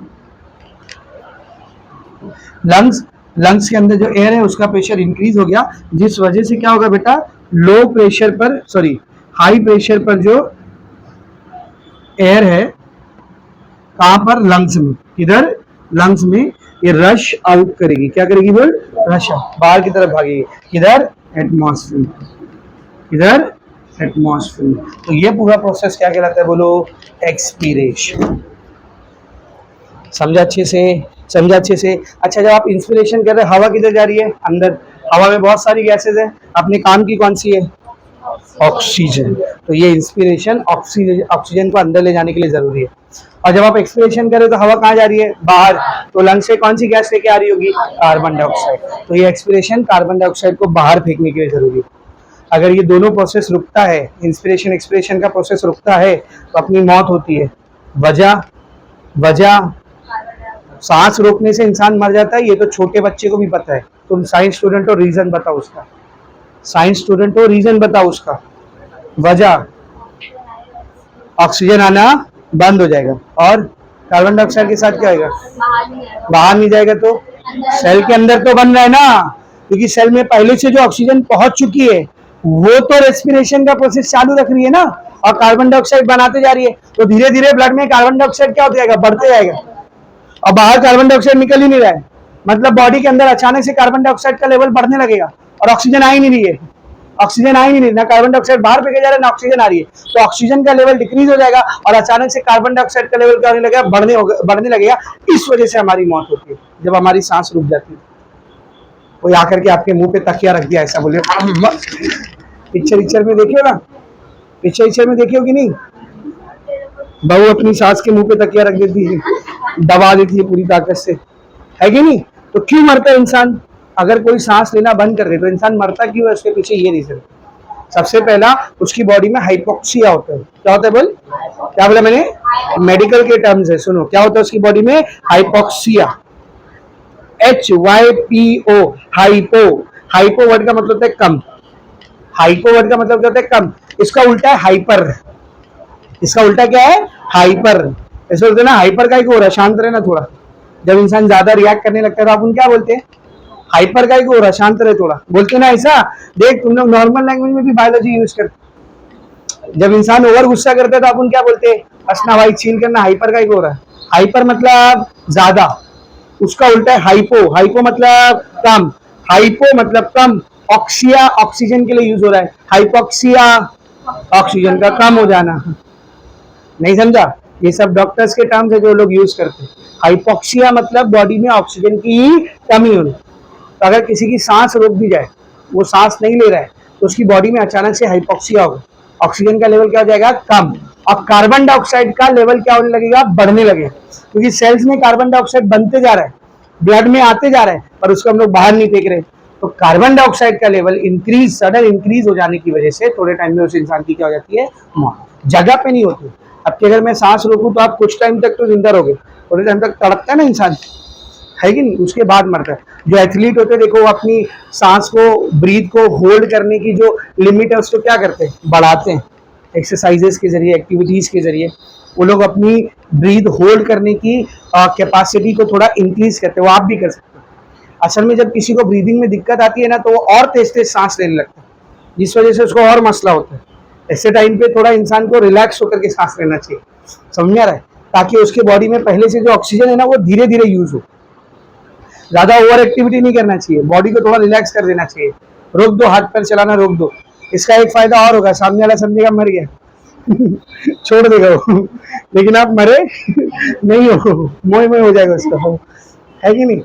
खैर, तो किसी की सांस रोकने पर उसकी मौत क्यों होती, समझा बेटा, हाइपोक्सिया और कार्बन डाइऑक्साइड के लेवल बढ़ने की वजह से। तो इंस्पिरेशन एक्सपिरेशन समझा। अब एक चीज है जो कभी कभी आपसे पूछता है, डिफाइन वन ब्रीथ। क्या, डिफाइन वन ब्रीथ। एक ब्रीथ किसको बोलते हैं, एक सांस किसको बोलते हैं, बोलते हैं ना हर सांस का हिसाब लूंगा मैं। एक सांस किसको बोलते हैं, सांस नहीं, सांस, one breath. What is one breath, one inspiration and one expiration together is called one breath. किसी इंसान ने एक बार सांस लिया, एक बार सांस छोड़ा, तो ये पूरा प्रोसेस मिला करके क्या कहलाता है, वन ब्रीथ कहलाता है। समझ आ रहा अच्छे से, is it very much clear. अब अगर मैं आपसे पूछूं कि आप एक मिनट में कितनी ब्रीथ्स करते हो नॉर्मली, एक ऑन एन एवरेज, एक नॉर्मल इंसान, अभी आप आमतौर पे बैठे हुए भाग दौड़ रहे हो क्या, जाहिर सी बात है भागोगे दौड़ोगे एक्सरसाइज करोगे, तुम्हारे पीछे कोई कुत्ता छोड़ देगा, तो ब्रीदिंग क्या हो जाती है, क्या हो जाती है, ब्रीदिंग फास्ट हो जाती है। रीजन बताओ जरा, टेल मी द रीजन। जब हम लोग एक्सरसाइज कर रहे होते हैं या किसी से फाइट कर रहे होते हैं, किसी से लड़ रहे होते हैं, नहीं कुछ कर रहे, जगह पे खड़े खड़े मुंह से लड़ रहे, गाली गलौज चालू, फुल गुस्से वाला, बताओ क्या तेरे को, मारू क्या तेरे को, तो अचानक से तुम्हारे पीछे कुत्ता लग जाए, तुम भाग रहे हो एकदम तेज, अचानक से तुम्हारी ब्रीदिंग की स्पीड बहुत ज्यादा तेज हो जाती है, बहुत तेज आप सांस लेने लगते हो, जब रुकते हो तो सांस भी नहीं ले पाते, इतना तेज। क्यों,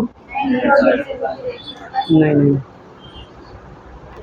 ब्रीदिंग की स्पीड क्यों बढ़ रही हो बताओ। जितने रेट से, जितनी स्पीड से अभी सांस ले रहे हो उस टाइम पे भी लेते ना, जबरदस्ती का सांस फूलने लगती हो, हाँ, एनर्जी ज्यादा लगती है, ठीक है, आंसर थोड़ा सा पहुंच गए, थोड़ा सा बचा है।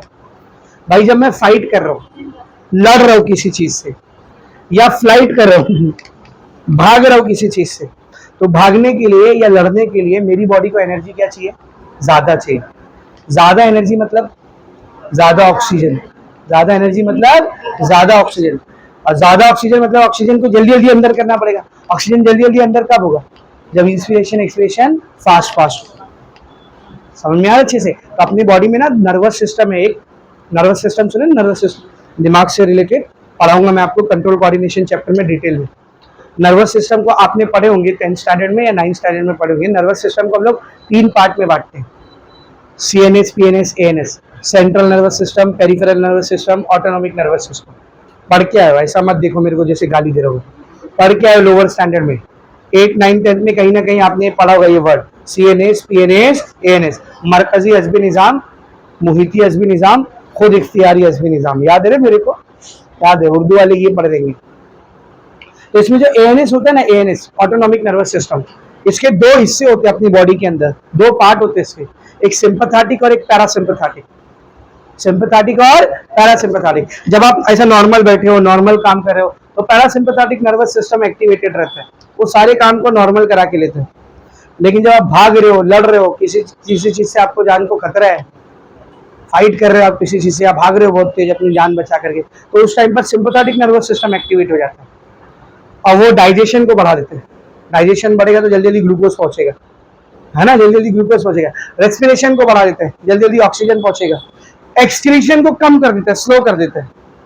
अभी भागते भागते एकदम तेज पेशाब लग जाए किसी तो हार्ट लग जाएगी ना उसकी, तो एक्सपिरेशन स्लो कर देता है। बोले यूरिन नहीं आना चाहिए और एक्सपिरेशन थोड़ा कम होगा तो वहां पे एनर्जी लॉस भी थोड़ा कम हो। कितनी जबरदस्त बॉडी है देखो, सिचुएशन के हिसाब से काम करती है। इतना सिचुएशन के हिसाब से तो कोई मशीन भी काम नहीं करेगी जितना अपनी बॉडी काम करती है। समझा अच्छे से? तो how will you define one breath, one inspiration and one expiration together. अब एब नॉर्मल कंडीशन में ब्रीदिंग का स्पीड जो होता है वो थोड़ा बढ़ जाता है, मैं उसकी बात नहीं कर रहा हूँ, नॉर्मल कंडीशन की बात कर रहा हूँ। ऑन एन एवरेज एक नॉर्मल अडल्ट नॉर्मल कंडीशन में कितना ब्रीथ करता है 1 मिनट में? समझो कितनी बार सांस लेता होगा।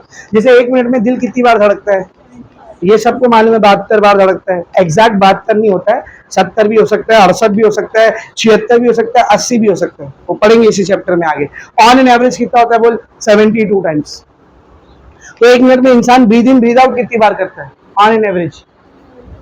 बताओ, उसके बराबर करेगा 72 टाइम। बोल नहीं पाओगे इतना तेज तेज सांस लोगे तो। ऑन एन एवरेज एक अडल्ट इंसान नॉर्मल कंडीशन में 16, 12 या 18 बार सांस लेता है, बस, उससे ज्यादा नहीं। 16 टाइम्स और 18 टाइम, मैक्स टू मैक्स 18, उससे ज्यादा नहीं। नॉर्मल कंडीशन की बात कर रहा हूँ। हाँ, जब अपने को थोड़ा इमरजेंसी वाली कंडीशन होती है तो ये ब्रीदिंग रेट क्या हो जाता है? बढ़ जाता है।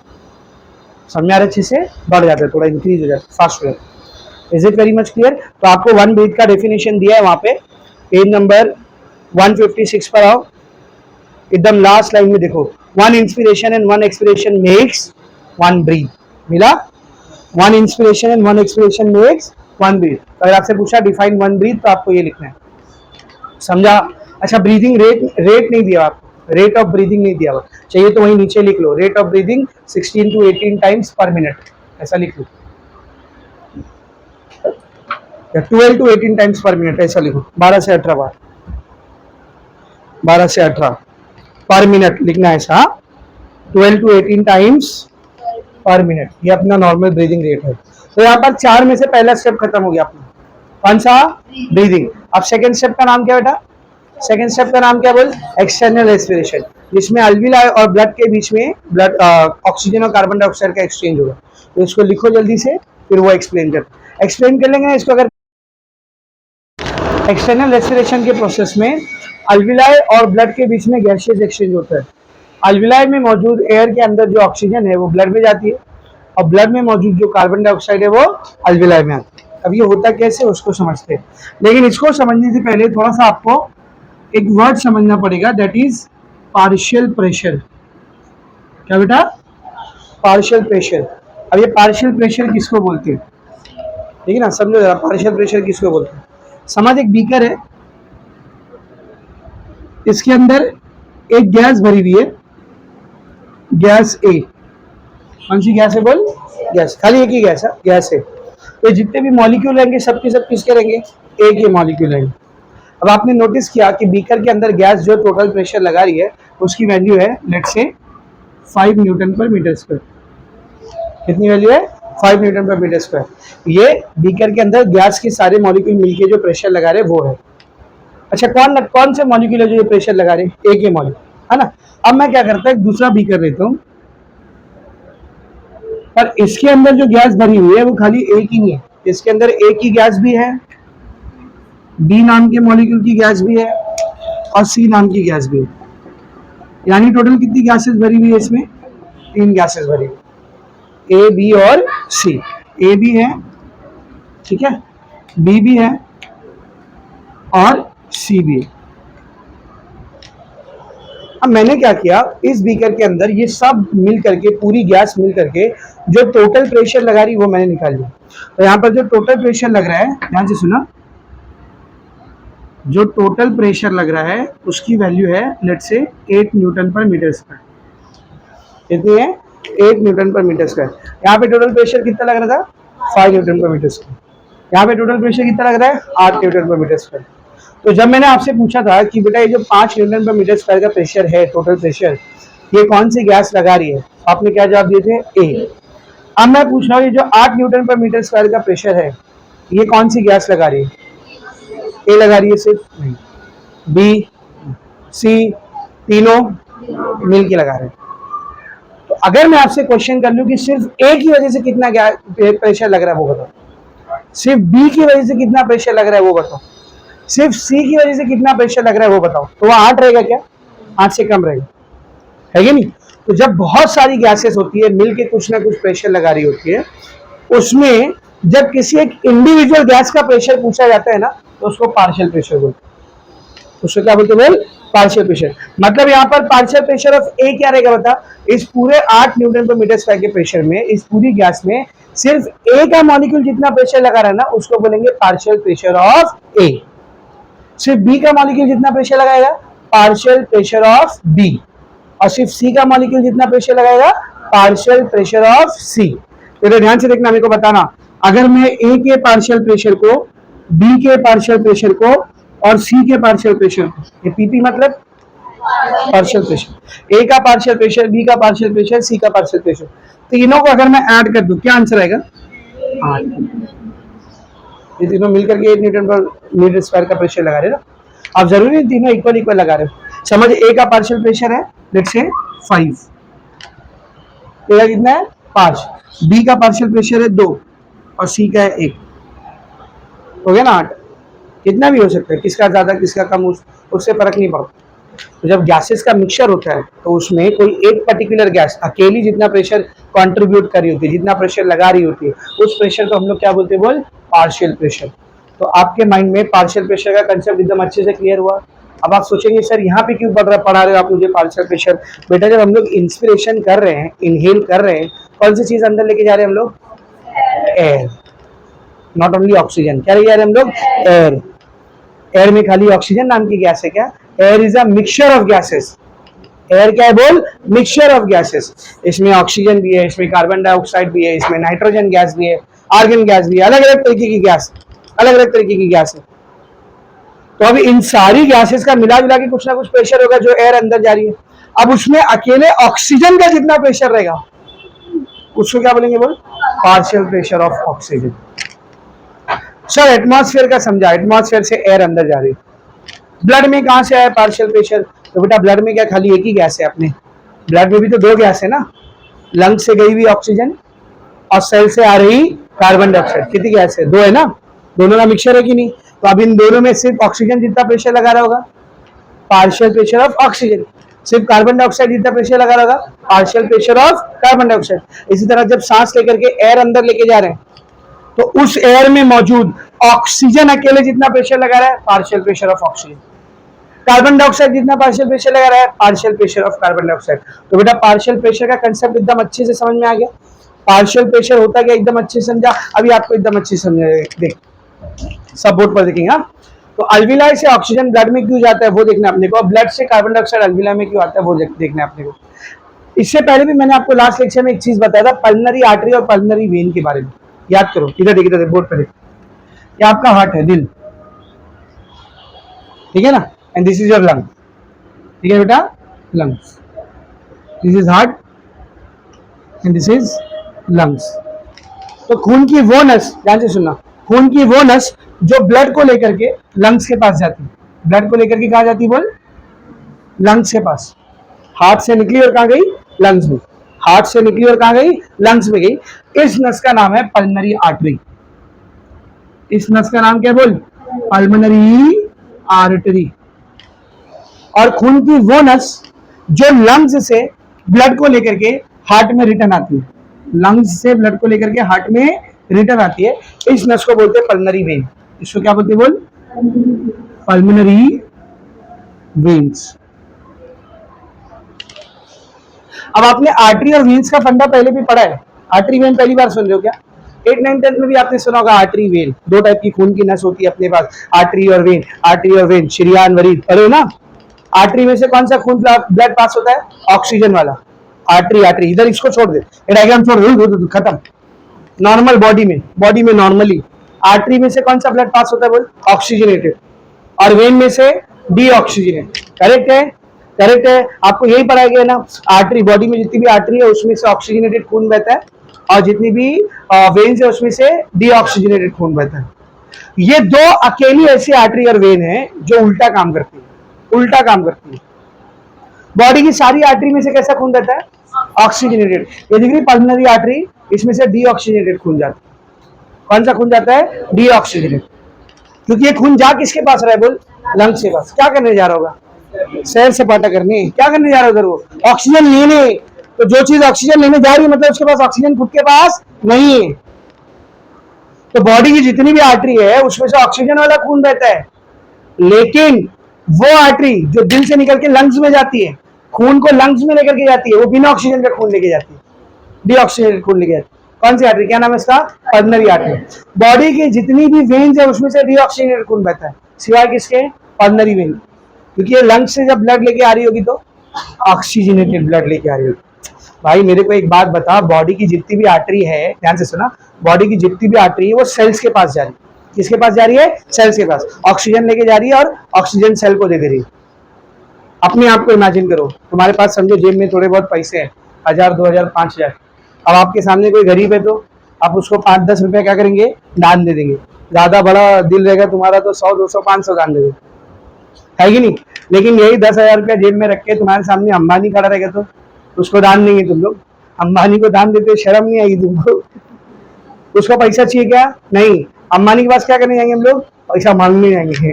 भाई इतना सारा पैसा कबर में लेके जाएगा क्या, थोड़ा बहुत मेरे को भी दे दे। ये लंग्स कौन है, अंबानी है। ऑक्सीजन की फैक्ट्री है, उधर ही तो जा रहा है पूरा ऑक्सीजन। तो ब्लड उसके पास जाकर के ऑक्सीजन देगा क्या उसको, शर्म आएगी ब्लड को, बोले उसको कौन ऑक्सीजन देगा, तेरे पास तो खुद ऑक्सीजन, तो वहां से ऑक्सीजन लेगा। लेकिन यही ब्लड जब सेल्स के पास जाता है तो सेल्स बेचारे गरीब भिखारी, उनको ऑक्सीजन की जरूरत है, और हमेशा ब्लड से भाई देना, ऑक्सीजन देना, अल्लाह के वास्ते। तो वहां पे जाके ब्लड हीरो बनता है, बोले ले ऑक्सीजन। बॉडी में जितनी भी आर्टरी है उसमें से ऑक्सीजनेटेड खून बहता है, सिवाय पल्मनरी आर्टरी। इसमें से कौन सा खून बहता है, डीऑक्सीजन, वो ऑक्सीजन लेने जा रहे हैं लंग्स के पास। और बॉडी में जितनी भी वेन्स है उसमें से डीऑक्सीजनेटेड खून बहता है, लेकिन पल्मनरी वेन में ऑक्सीजनेटेड, ये ऑक्सीजन लेके आता है हार्ट के पास। समझ आ रहा है? तो दिल से लंग्स की तरफ जो आर्टरी जा रही, क्या नाम है उसका, पल्मनरी आर्टरी। लंग से हार्ट की तरफ जो वेन आ रही, क्या नाम है उसका, पल्मनरी वेन। समझ में आ रहा है अच्छे से? अब बॉडी में जितनी भी आर्टरी और वेन रहती है ना, इन दोनों का बीच में कनेक्शन रहता है कैपिलरी के जरिए। 11th में भी मैंने आपको पढ़ा है, एक बार फिर लेके आप दे देता हूँ। इधर एक बोर्ड पे समझिए, एक आर्टरी है, ठीक है बेटा, एक आर्टरी। तो आर्टरी जो होती है वो जब अपने बॉडी के अंदर सेल्स के पास जाने की शुरुआत करती है, तो आर्टरी थोड़ी मोटी मोटी होती है, वो डायरेक्ट सेल में नहीं घुस सकती, क्योंकि सेल तो कितना छोटा है, डायरेक्ट जाएगी क्या सेल में, नहीं। तो सेल में टिश्यू के अंदर घुसने से पहले आर्टरी क्या करती है बोल, डिवाइड करती है, ब्रांचेस में डिवाइड हो जाती है। तो आर्टरी जब डिवाइड होती है तो क्या बनाती है बोलो, नहीं डायरेक्ट कैपिलरी नहीं बनती, पहले आर्ट्रियोल्स बनती है। पहले क्या बनती है बोल, आर्ट्रियोल्स। और फिर आर्ट्रियोल्स और एकदम फाइन ब्रांचेस में बढ़ जाती है। इसमें फाइन ब्रांचेस, फाइन मतलब एकदम बारीक बारीक, बाल से भी बारीक, इतनी बारीक बारीक पतली पतली नसें। इन नसों को हम लोग क्या बोलते बोल, कैपिलरी। इन नसों को हम लोग क्या बोलते बेटा, कैपिलरी। और यही नसें बाद में वापस से जुड़ने लग जाती है, यही नसें बाद में वापस से क्या होने लग जाती है बोल, कंबाइन होने लग जाती है। और कंबाइन होकर ये जो नस बनी दिख रहा है, इनको बोलते हैं वेन्यूल्स। क्या बोलते बोल? वेन्यूल्स। और ये वेन्यूल्स बाद में मिलकर के एक नस बनाती है जिसको बोलते हैं वेन्स। इसको क्या बोलते बोल? वेन। तो आर्टरी आती है, कैपिलरी बनती है, वेन बन जाती है। आर्टरी डिवाइड होकर कैपिलरी बनी, वेन। अब ऐसा होता क्यों है? देख, कैपिलरी जो होती है ना, ये सेल्स के आसपास होती है, टिश्यूज के आसपास होती है। तो जो भी लेन देन करना है ना ब्लड से, वो कैपिलरी के लेवल पे होता है, क्योंकि वो बहुत पतली होती है। सीधा आर्टरी जो ये वाली नस है, बोले नहीं नहीं मैं इससे निकाल के दिखाऊंगा तुमको ऑक्सीजन। चल, उसकी वॉल होती है इतनी मोटी, आर्टरी की जो वॉल होती है काफी मोटी होती है, उसमें से ऑक्सीजन निकालेंगे क्या? छेद करके निकालेंगे। समझ रहे? तो ब्लड के साथ जो भी लेन देन होना है, ध्यान से सुनो क्या होता है, ब्लड के साथ जो भी लेन देन होना है वो सिर्फ और सिर्फ कौन से लेवल पर होता है बोल? कैपिलरी के लेवल पर होता है। ना तो आर्टरी के लेवल पे आप ब्लड में कुछ एंट्री या उससे एग्जिट करा सकते हैं, और ना तो वेन के लेवल पर आप उसमें कुछ एंट्री या उससे कुछ एग्जिट करा सकते हैं। जो भी लेन देन होना है वो किसके लेवल पर होता है? कैपिलरी के लेवल पर ही होता है। तो यहाँ पे भी तो लेन देन ही हो रहा है ना, ब्लड को ऑक्सीजन दिया जा रहा है, ब्लड से कार्बन डाइऑक्साइड लिया जा रहा है, लेन देन ही हो रहा है ना। तो यहाँ पर जो ब्लड होगा वो किस में बह रहा होगा? आर्टरी में, वेन में, या कैपिलरी में? कैपिलरी। इसमें बह रहा होगा बोल? याद कर लो, इसको दिमाग में बिठा लो। ब्लड से जब भी हम लोग कुछ भी मटेरियल एक्सचेंज करें, कोई भी मटेरियल एक्सचेंज करें, तो हमेशा वो ब्लड किस में बह रहा होगा बोल? कैपिलरी। अगर वो ब्लड कैपिलरी में नहीं है, आर्टरी में है, वेन में है, तो आप उससे कोई भी मटेरियल एक्सचेंज नहीं कर सकते, उसमें छेद करके नहीं निकालोगे आप मटेरियल। कैपिलरी में से डिफ्यूज हो जाता है इजीली, क्योंकि बहुत पतली है, उसका वॉल काफी थिन होता है, तो उसमें से मटेरियल खुद ही निकल के बाहर आ जाता है। समझ आ रहा है? याद करो, 11th का लेक्चर याद करो, किडनी पढ़ाया था तुमको। किडनी, किडनी में हमने पढ़े थे वुमेन्स कैप्सूल, याद है? Women's capsule. तो यहाँ पर जो रीनल आर्टरी रहती थी, याद कर, रीनल आर्टरी यहाँ पर अफरेंट आर्टरियोल में डिवाइड होती थी, और फिर यहाँ से ईफरेंट आर्टरियोल, और फिर ये बीच में ग्लोमेरुलस। ये ग्लोमेरुलस क्या रहता था? कैपिलरी। ग्लोमेरुलस क्या रहता था? कैपिलरी। तो यहीं पर तो आकर के जितना भी नाइट्रोजनस वेस्ट रहता था वो वुमेन्स कैप्सूल में जमा होता था। इधर भी देख लो, जो भी लेन देन होगा किसके लेवल पे होगा? कैपिलरी के। यहाँ से डायरेक्ट क्यों नहीं निकला? यहाँ से डायरेक्ट क्यों नहीं निकला? नहीं हो सकता, हो नहीं सकता। जो भी एक्सचेंज ब्लड से होना है वो किसके लेवल पर होगा बेटा? बोलो बोलो जल्दी बोल। कैपिलरी के। एकदम अच्छे से समझा बेटा। Is it very much clear? समझ में आ रहा अच्छे से? तो अभी यहाँ पर मैं डायग्राम बनाने जा रहा हूँ अल्विलाई और कैपिलरीज का, सब लोग ध्यान से देखेंगे। तो जैसा कि मैंने आपको पहले लेक्चर में भी बताया था, जब हम लोग रेस्पिरेटरी सिस्टम को पढ़ रहे थे, कि जो ब्रोंकियोल्स होता है, टर्मिनल ब्रोंकियोल, ब्रोंकियोल याद है ना? देखिए ब्रोंकियोल है, ये ब्रोंकियोल एंड करता है एक बंच में जिसको एयर सैक बोलते हैं। क्या बोलते हैं? उस एयर सैक में बहुत सारे क्या लगे रहते हैं? अल्वियलस। एक एयर सैक में 10 से 12 अल्वियलस होता है, याद है? तो होता क्या है, दिल से जो पल्मोनरी आर्टरी निकलती है, ये लंग्स में जाने के बाद और डिवाइड हो जाती है। क्या जाती है बोल? डिवाइड हो जाती है। इतनी डिवाइड हो जाती है कि एयर सैक तक पहुंचते पहुंचते वो कैपिलरी बन चुकी रहती है। क्या बन चुकी रहती है बोल? कैपिलरी। तो ये जितनी भी एयर सैक में आपको अल्वियलस दिख रहे हैं ना बेटा, इन सब के सराउंडिंग में आपको बहुत सारी क्या देखने को मिलेगी बोल? कैपिलरीज देखने को मिलेगी। यानी जितने भी अल्वियलस है ना, सबके सब किससे घिरे हुए हैं? कैपिलरीज। ऐसा एक समझ, नेटवर्क है, नेटवर्क, एक जाल है कैपिलरी का, उसके बीच में अल्वियलस रखा हो। समझ रहे? तो यहाँ पे से जो नस आ रही होगी, जो बढ़ गई इतनी सारी कैपिलरी में, ये नस कौन सी होगी बता? ये नस कौन सी होगी? Pulmonary artery. कौन सी नस रहेगी बोल? Pulmonary artery. और ये जो जितनी भी कैपिलरी है बाद में जुड़ेगी भी ना वापस, क्योंकि कैपिलरी जुड़ती है ना बाद में, जुड़ के क्या बनाती है? वेन। तो जितनी भी कैपिलरी है जुड़ के जो नस बनाएगी, कौन सी नस बनाएगी था? Pulmonary veins.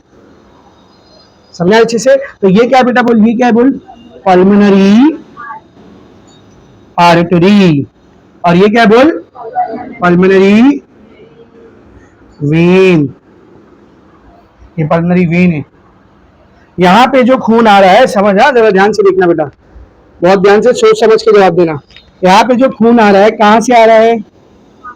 हार्ट से। वेरी गुड, दिल से आ रहा है। कैसा खून आ रहा है? ये डीऑक्सीजनेटेड, बिना ऑक्सीजन का। यहाँ से जो खून निकल रहा है, कैसा खून निकल रहा है? ऑक्सीजनेटेड, ऑक्सीजन वाला। और जा किधर रहा है? रिटर्न हार्ट की तरफ। Return heart. लंग्स तो एक खुद है ना रे। पल्मोनरी आर्टरी हार्ट से ब्लड लेके आती है, और पल्मोनरी वेन हार्ट की तरफ ही लेके जाती है। समझा अच्छे से? ये पूरा फंडा समझ में आ रहा है अच्छे से? अब मैं क्या कर रहा हूँ, एक अल्वियलस को बना रहा हूँ, और उसके बाजू में ना पूरा नेटवर्क नहीं, खाली एक कैपिलरी को दिखा रहा हूँ। किसको दिखा रहा हूँ? एक कैपिलरी को। तो पहले अल्वियलस को बनाते हैं। तो लेट्स से दिस इज अल्वियलस। सब लोग ध्यान से देखो, डायग्राम आपको बनाना पड़ेगा अगर एक्सटर्नल रेस्पिरेशन पूछो तो। ये मैंने क्या बनाया बोल? अल्वियलस। अब याद करो अल्विलस के बारे में लास्ट लेक्चर मैंने पढ़ाया था, इसकी वॉल कैसी होती है, थिक या थिन? थिन, काफी पतली। एक बेसमेंट लेयर रहेगा और उसके ऊपर single layer of squamous epithelium, चिपटे वाले, याद है? लास्ट लेक्चर पढ़ाया मैंने आपको। तो ये अल्विलस का मेम्ब्रेन बना रहा हूं मैं, अल्विलस की वॉल बना रहा हूं, तो इधर एक सिंगल बेसमेंट मेम्ब्रेन देखने को मिलेगा मेरे को।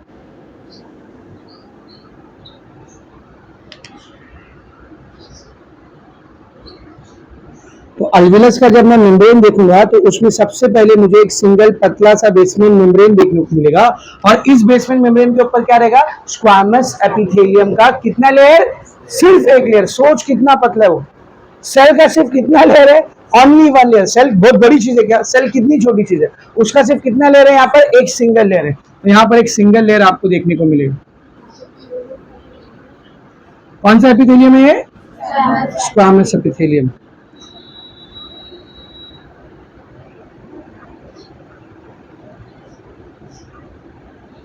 अच्छा एक चीज और पूछूंगा मैं, देखता हूँ किसको याद आता है। मैंने आपको बताया था हम ह्यूमंस में जो रेस्पिरेटरी सरफेस है, रेस्पिरेटरी सरफेस याद है, जो गैसियस एक्सचेंज करता है, याद है ना, वो कौन है, अल्विलस है। तो यही है वो सरफेस जो यहाँ पर क्या करने वाला है, गैसियस एक्सचेंज करने वाला है। अगर आपको एक चीज यहाँ पे फिर और दिखनी चाहिए, बताओ क्या? हाँ बोल, तेज बोल, बोलना तेज। मॉइस्चर दिखना चाहिए। रेस्पिरेटरी सरफेस की प्रॉपर्टीज पढ़े थे पहली, it should have a large surface area. Last lecture में बताया अल्विलाई का सरफेस एरिया कितना होता है, 100 मीटर स्क्वायर अगर खोल के फैला दिए तो एक टेनिस कोर्ट बन जाएगा पूरा इसका, है ना, टेनिस कोर्ट बन जाएगा पूरा, इतना बड़ा सरफेस एरिया। दूसरी प्रॉपर्टी क्या बोले थे, इट शुड बी हाईली वेस्क्युलर, है कि नहीं वेस्क्युलर, इतनी सारी खून की नसें। इट शुड बी थिन, है कि नहीं पतला।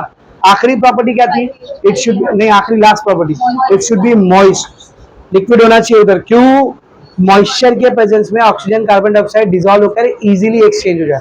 तो यहाँ पर आपको एक पतला सा लिक्विड का लेयर भी दिखेगा, लेकिन पतला, ज्यादा नहीं। अल्विलाई में जब ज्यादा पानी भर जाता है ना तो फिर सांस नहीं ले पाता इंसान, निमोनिया हो जाता है उसको। अल्विलाई में जब ज्यादा फ्लूइड भर जाता है, समझा, ज्यादा नहीं, एक पतला सा लेयर, ऐसा है ना छींटा मारते ना डोसे के तवे पे, ऐसे छींटा पड़ा हुआ इधर बस मॉइस्चर का। तो एक मॉइस्चर का आपको यहाँ पर पतला सा लेयर देखने को मिलेगा, and this is necessary. A good respiratory surface must be moist. तो यहाँ पे आपको लिक्विड का सरफेस पे एक लिक्विड का लेयर देखने को मिलेगा। तो ये अपना बन के तैयार हो गया बेटा, क्या बोल, अल्विलाई। ये क्या बन के तैयार हुआ, अल्विलाई। चलो लेबलिंग बताएंगे मेरे को फटाफट।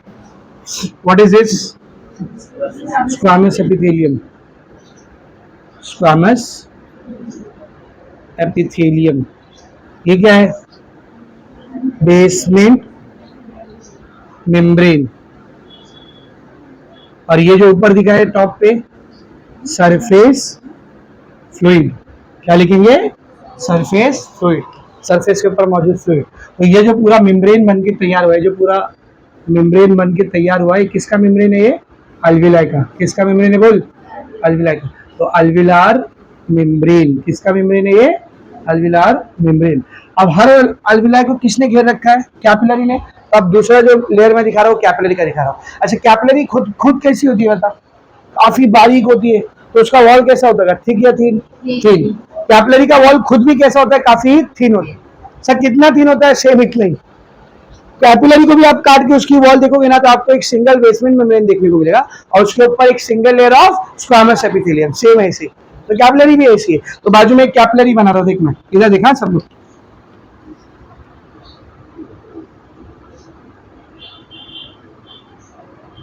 एकदम क्लोज कनेक्शन में दिखाएंगे, बीच में गैप मत दिखाना ज्यादा, एकदम इंटीमेट कनेक्शन रहेगा इन दोनों का।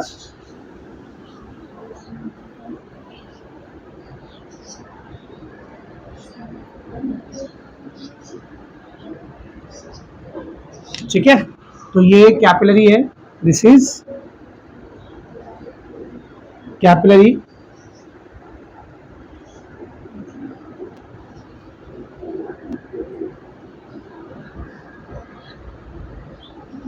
हाँ, तो कैपिलरी के अंदर भी आपको क्या देखने को मिलेगा बताओ, एक सिंगल बेसमेंट मेम्ब्रेन, और उसके ऊपर बेसमेंट मेम्ब्रेन के ऊपर स्क्वामस एपिथेलियम का कितना लेयर, सिंगल लेयर। तो पहले बेसमेंट मेम्ब्रेन को बनाते हैं यहाँ पर, दोनों साइड बनाना, कैपिलरी ऐसी है ना, गोल है, तो पूरे में रहेगा ना वो। जब उसको ऐसा कट कर रहे हो तो दोनों साइड, ऊपर नीचे दोनों साइड, इधर इधर दोनों साइड आपको सेल दिखाना, ठीक है। सब लोग ध्यान से देखो। तो ये मैंने बना दिया अल्विलाई, सॉरी कैपिलरी का पहला बेसमेंट मेम्ब्रेन।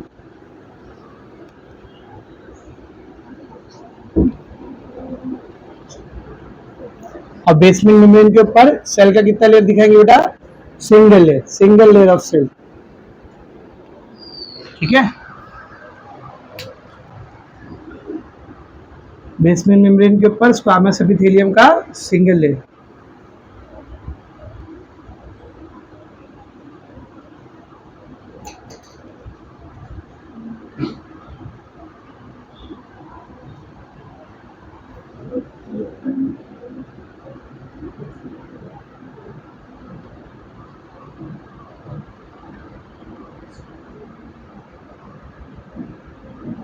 ठीक है, सेम ऐसी ऊपर की तरफ भी दिखाएंगे बेसमेंट मेम्ब्रेन।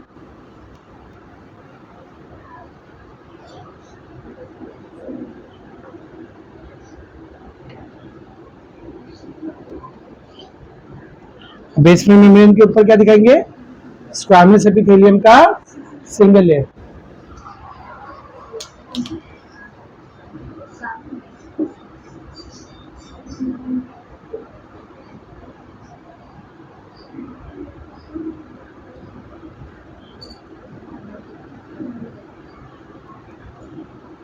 तो ये अपना बनके तैयार हुआ है सॉरी कैपिलरी। क्या बेटा?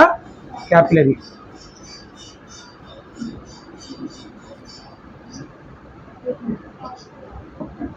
लेवलिंग चाहिए तो आप सेम इधर भी कर सकते हो।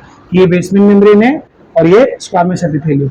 सरफेस फ्लूइड मत बना देना इधर, सरफेस फ्लूइड मत दिखाना इधर, हाँ ठीक है। आप जरा ध्यान से देख, ये जो इतना हिस्सा था ये किसको दिखा रहा था? अल्विलाई के मेम्ब्रेन को।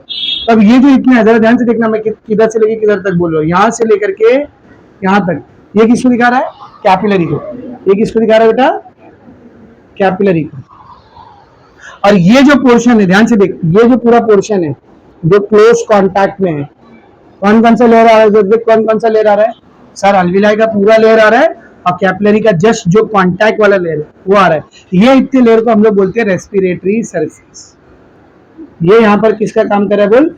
रेस्पिरेटरी सरफेस बोलो या रेस्पिरेटरी मेम्ब्रेन बोलो, चले। तो अगर मैं आपसे 1 मार्क्स का क्वेश्चन कर लूं, respiratory membrane consist of what? किससे किससे बना है बताओ? Alveolar membrane, single basement and squamous epithelium layer of capillary, बस, विच इज इन इंटीमेट या फिर क्लोज कनेक्शन विद द अल्विलाई।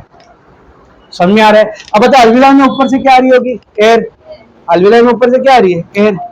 तो ये एयर है, अल्विलाई में आ रही है सर ऊपर से। एयर में बहुत सारी गैसेस लेके आ रही है, अपने काम की कौन सी है? ऑक्सीजन। तो इस एयर में हम लोग सिर्फ किस पर ध्यान दे रहे बेटा? ऑक्सीजन पर ध्यान दे रहे, ठीक है। समझ आ रहा है? ये यहाँ पे ब्लड आ रहा होगा कैपिलरी में, कहां से आ रहा होगा बता? कहां से आ रहा होगा? पल्मोनरी आर्टरी से। किसके पास से? हार्ट के पास से, पल्मोनरी आर्टरी से। तो यहां से ब्लड आ रहा है, यहां लिखता हूं मैं डीऑक्सीजनेटेड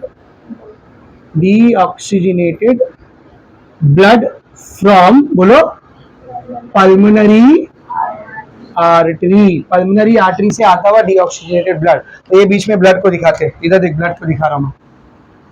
तो ब्लड को गोल गोल क्या दिखा रहे? ब्लड तो पानी ऐसा डॉट डॉट दिखा नहीं रे, ये ब्लड के अंदर आरबीसी रहते ना, आरबीसी, वो है ये। क्या ये? आरबीसी।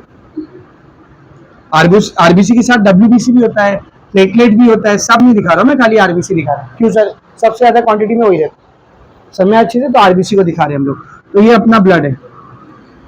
अच्छा एक चीज नोटिस किया क्या? मैंने जब आरबीसी को पहले बनाया तो उसके बीच में डॉट रख रहा था, बाद में मिटा दिया मैंने। इस सेल में जो डॉट दिखाते हैं हम लोग किसको दिखाते हैं? न्यूक्लियस को। आरबीसी में न्यूक्लियस नहीं होता है, आरबीसी के अंदर न्यूक्लियस नहीं होता है, तो गलती कर दिया था मैंने, बाद में मिटा दी। आरबीसी आर इन्यूक्लिएटेड, न्यूक्लियस नहीं होता उसमें, याद रखना है। इस चैप्टर में आगे पढ़ेंगे हम लोग, ठीक है। तो ये अपना आरबीसी, ठीक है। तो अब यहाँ पर होगा क्या, जरा ध्यान से देखना। हाँ बेटा, 2 चीजों की बात कर रहा हूं मैं। पहली चीज है अल्विलाई, पहली चीज कौन सी है? अल्विलाई। और दूसरी चीज है कैपिलरी के अंदर का ब्लड। अब बताओ अल्विलाई के अंदर एयर आ रही है, एयर में बहुत सारी गैस है, और कौन सी एक गैस है बोल, ऑक्सीजन। कौन सी गैस है, ऑक्सीजन। तो पहले ऑक्सीजन की बात करते हैं, O2। अल्विलाई में जो ऑक्सीजन है सर, इसका पार्शियल प्रेशर कितना होता है, तो अल्विलाई में मौजूद ऑक्सीजन का पार्शियल प्रेशर 100 के ऊपर हो, कितना होता है बेटा, 100 के ऊपर। It is approximately 104 millimetre of mercury. क्या लिखा मैंने, देखिए, पार्शियल प्रेशर ऑफ ऑक्सीजन। तो फिर से देख, जो हवा आ रही ना बाहर से अल्विलाई में, उसमें ऑक्सीजन का पार्शियल प्रेशर कितना है बेटा, 104। अब बताइए कैपिलरी में क्या आ रहा है, blood.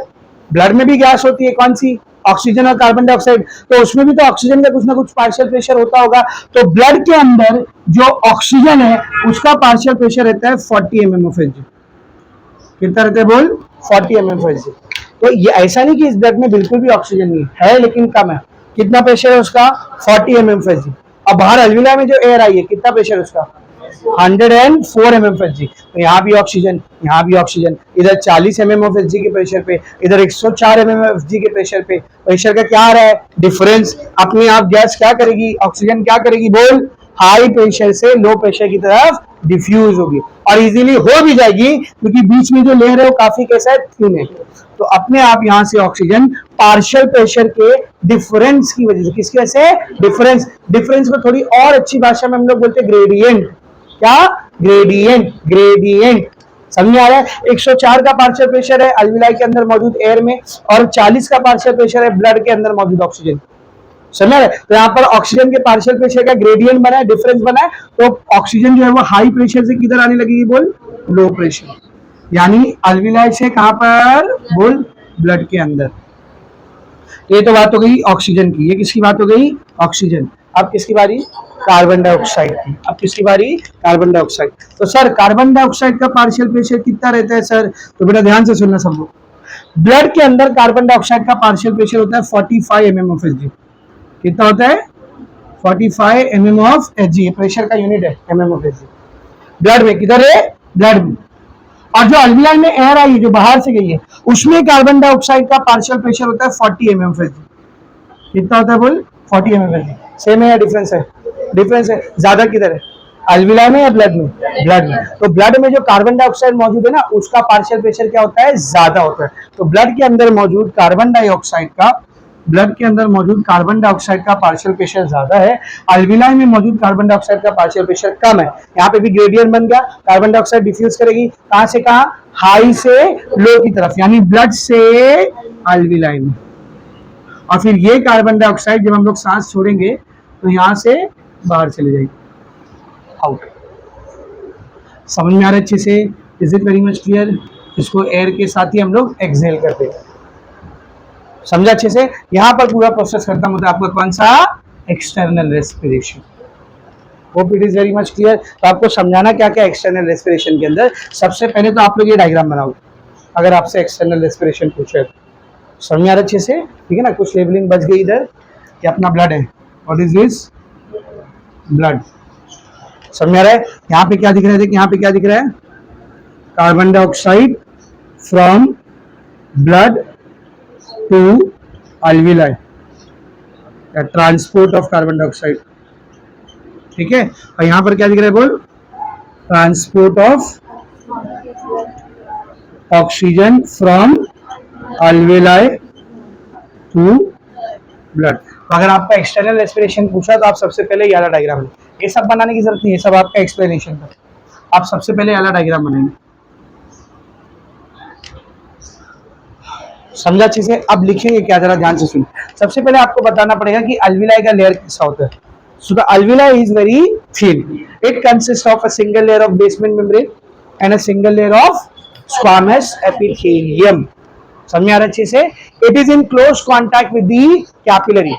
The wall of capillary is also very thin, consisting of a basement membrane and a single layer of squamous epithelium.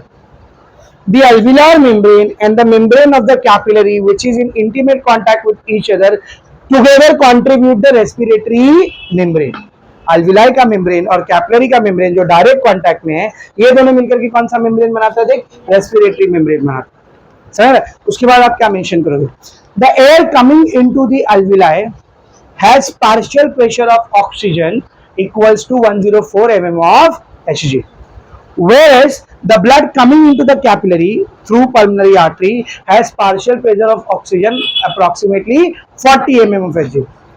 Due to this gradient of partial pressure of oxygen, oxygen rushes या diffuses from high pressure to low pressure, that is from alveoli to blood. English में हुआ, इसी को हिंदी में बोलूं, क्या बोला मैंने अभी कि alveoli में जो हवा आ रही है उसमें ऑक्सीजन का पार्शियल प्रेशर कितना है 104. कैपिलरी में जो पल्मोनरी आर्टरी से ब्लड आ रहा है उसमें ऑक्सीजन का पार्शियल प्रेशर कितना है 40.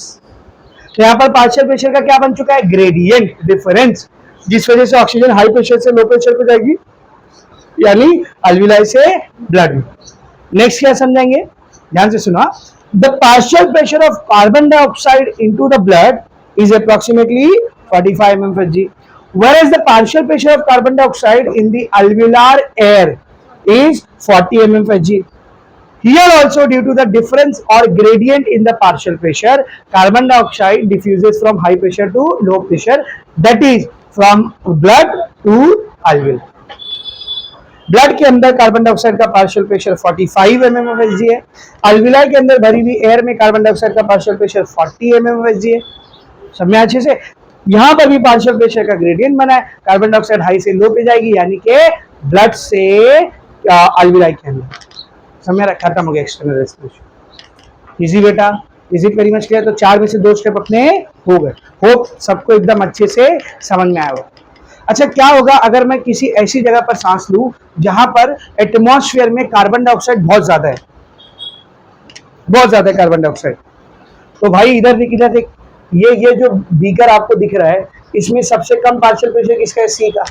मतलब इसमें मॉलिक्यूल भी सबसे कम किसके होंगे, सी के. अगर मैं इसमें अचानक से सी का मॉलिक्यूल बहुत ज्यादा बढ़ा दूं तो सी का पार्शियल प्रेशर क्या होगा, बढ़ेगा.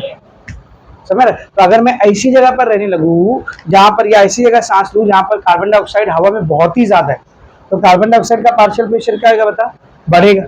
हवा में अल्विलाई में हवा जा रही ना, हवा में कार्बन डाइऑक्साइड का पार्शियल प्रेशर बढ़ेगा. और अगर ये बढ़ गया और कहीं ब्लड से बराबर हो गया तो कार्बन डाइऑक्साइड का ट्रांसपोर्ट हो पाएगा क्या, नहीं हो पाएगा. और फिर क्या होगा, आपकी बॉडी में कार्बन डाइऑक्साइड रिटेन होने लगेगा. उसके बाद भी क्या होगी, समझ में आ रहा है. इसीलिए आपने सुना होगा लोअर स्टैंडर्ड में कि जो लोग मुसाफिर वगैरह होते थे पहले के टाइम पे, उनको मना किया जाता था कि रात के टाइम पर घने पेड़ के नीचे मत सोना. सुने हो ये चीज. पहले के टाइम पे जो मुसाफिर लोग होते थे उनको बोलते थे ट्रैवलिंग के टाइम पर जब रात होती है सोने जा रहे हो आप, तो जो घने घने पेड़ होते ना उनके नीचे नहीं सोना, क्योंकि उनके नीचे लोग सोते थे और सुबह दिखते थे तो रात में आदमी सोया, सुबह डेड बॉडी मिलती थी, मौत. तो सबको क्या लगता था, ये पेड़ पे जिन रहता है, ये पेड़ पे चुड़ैल रहती है, ये पेड़ पे खबीश रहता है. वो पेड़ कार्बन डाइऑक्साइड दे रहा है रात में और कुछ नहीं. रात में जो पेड़ होते हैं वो बहुत ज्यादा कार्बन डाइऑक्साइड को प्रोड्यूस करते हैं. समझ अच्छे से. वो कार्बन डाइऑक्साइड का हवा में क्वांटिटी बढ़ा, जो हवा आप सांस ले रहे हो वहाँ पे पेड़ के जस्ट नीचे कार्बन डाइऑक्साइड बढ़ा तो उसका पार्शियल प्रेशर बढ़ेगा. उसका पार्शियल प्रेशर बढ़ा तो कार्बन डाइऑक्साइड का ग्रेडियंट खत्म होएगा, कार्बन डाइऑक्साइड का एक्सचेंज खत्म हो जाएगा, ब्लड में कार्बन डाइऑक्साइड बढ़ने लगेगा, which will lead to death. क्या होता है, समझ में आ रहा है अच्छे से. Is it very much clear. वो पेड़ पे बैठी चुड़ैल ने कुछ नहीं किया है, वो तो विशाली खुद मर चुकी, तुम्हारा क्या करेगी, वो खुद मर गई है. उधर वो बैठ के तुमको अफसोस में देख रही होगी, बेचारा अभी भी जिंदा है, मैं निकल ली, है कि नहीं. वो तुम्हारा क्या करेगी. पेड़ चुड़ैल इतनी ताकतवर नहीं है जितना कार्बन डाइऑक्साइड और ऑक्सीजन ताकतवर है. समझ में आ रहा है अच्छे से. Is it very much clear. चलो ये डायग्राम बना लेंगे पूरा, इसमें जो जो बना हुआ है. Do it fast.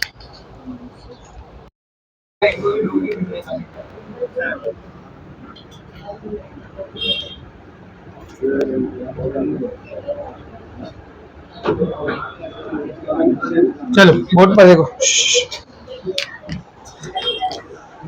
तो पहले ही मैंने आपको बताया कि इंटरनल रेस्पिरेशन में होता क्या है. ऑक्सीजन और कार्बन डाइऑक्साइड का ट्रांसपोर्ट किस तरीके से लंग्स से ऑक्सीजन को रिसीव किया जा रहा है और कार्बन डाइऑक्साइड को दे दिया जा रहा है, और फिर वही ब्लड जब टिश्यू के पास पहुंच रहा है तो वहां पर ऑक्सीजन को दे रहा है और कार्बन डाइऑक्साइड को रिसीव कर रहा है. तो पूरा ट्रांसपोर्ट होता कैसा है वो अपने को देखने का. तो इसको हम लोग 2 पार्ट में पढ़ेंगे. पहला पार्ट है ट्रांसपोर्ट ऑफ ऑक्सीजन. पहला क्या है, ट्रांसपोर्ट ऑफ ऑक्सीजन. तो ऑब्वियसली दूसरा पार्ट क्या रहेगा, transport of carbon dioxide. Text book open करो, मैं आपको बता दूं क्या किधर से कहां तक है ताकि आपको याद रहे। देखो transport of oxygen page number 157 पे चालू किया उसने, मिला ट्रांसपोर्ट ऑफ ऑक्सीजन हेडिंग मिली। अब नेक्स्ट पेज पे भी आएंगे ना तो वो चालू है वो पूरा उसमें, लेकिन उधर पे ना कुछ एक्स्ट्रा चीजें भी आपको दिया है। जैसे नीचे नोटिस करोगे तो बोर इफेक्ट है, मिला बोर इफेक्ट है, हल्डेन इफेक्ट है, उसके ऊपर ऑक्सीजन डिसोसिएशन कर्व है, बाजू में कर्व बना भी है देख। ये सब मैं अभी नहीं पढ़ाऊंगा आपको। आइडियली स्पीकिंग ये सब समझने के लिए ना बच्चे को पहले ट्रांसपोर्ट ऑफ ऑक्सीजन भी समझना पड़ेगा, ट्रांसपोर्ट ऑफ कार्बन डाइऑक्साइड भी समझना पड़ेगा। जिस बच्चे को ये दोनों चीज आती है ना तो वो ये सब पढ़ सकता है, बोर इफेक्ट क्या होता है, हेल्डेन इफेक्ट क्या होता है, समझना चीज क्या होता है। तो इसको हम लोग थोड़ा रोकेंगे, मतलब पहले ट्रांसपोर्ट ऑफ ऑक्सीजन खत्म करेंगे। पेज नंबर 158 पे वो जो ऑक्सीजन डिसोसिएशन कर्व वाला पॉइंट है ना उसके ऊपर तक पूरा पढ़ेंगे हम लोग। तो यहाँ पे अपना ऑक्सीजन ट्रांसपोर्ट हो जाएगा। फिर उसी के आगे देख हेडिंग क्या है, ट्रांसपोर्ट ऑफ कार्बन डाइऑक्साइड, वो पूरा 2 पेज पे मिला।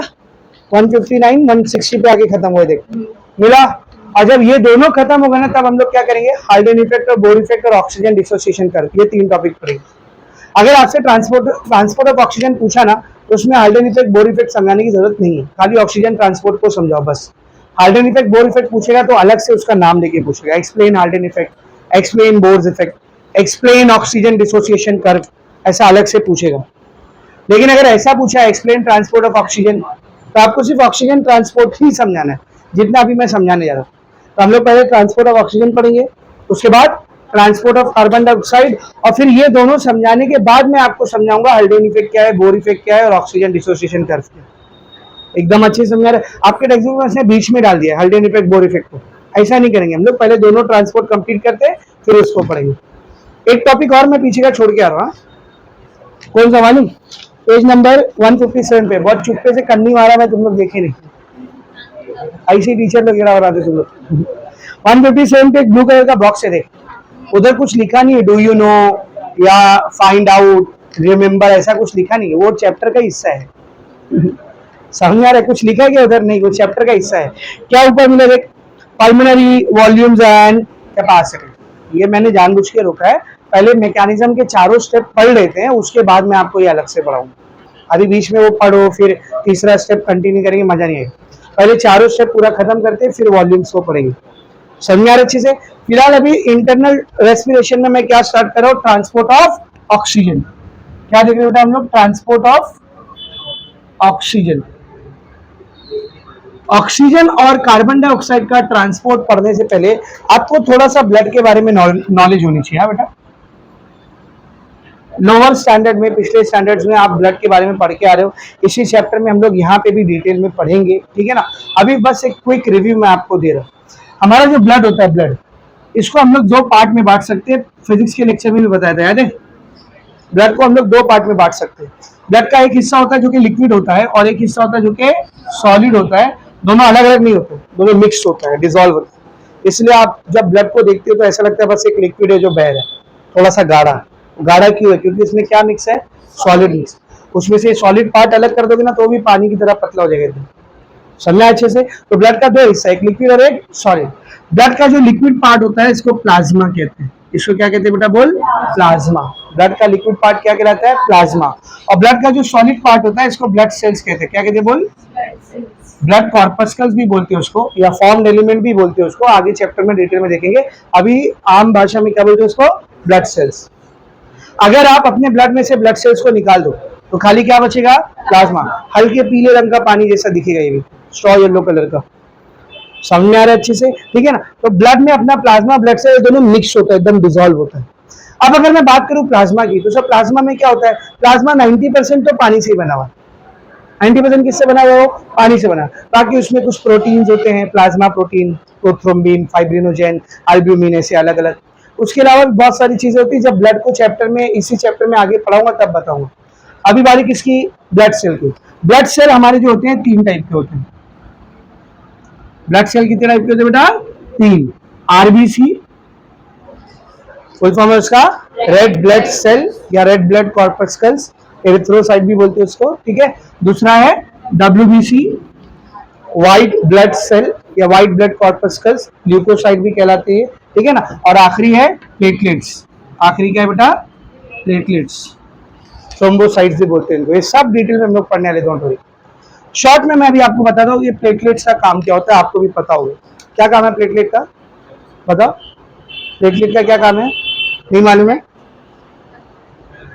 क्या? कंट्रोल प्रेशर नहीं, प्लेटलेट का काम नहीं मालूम आपको।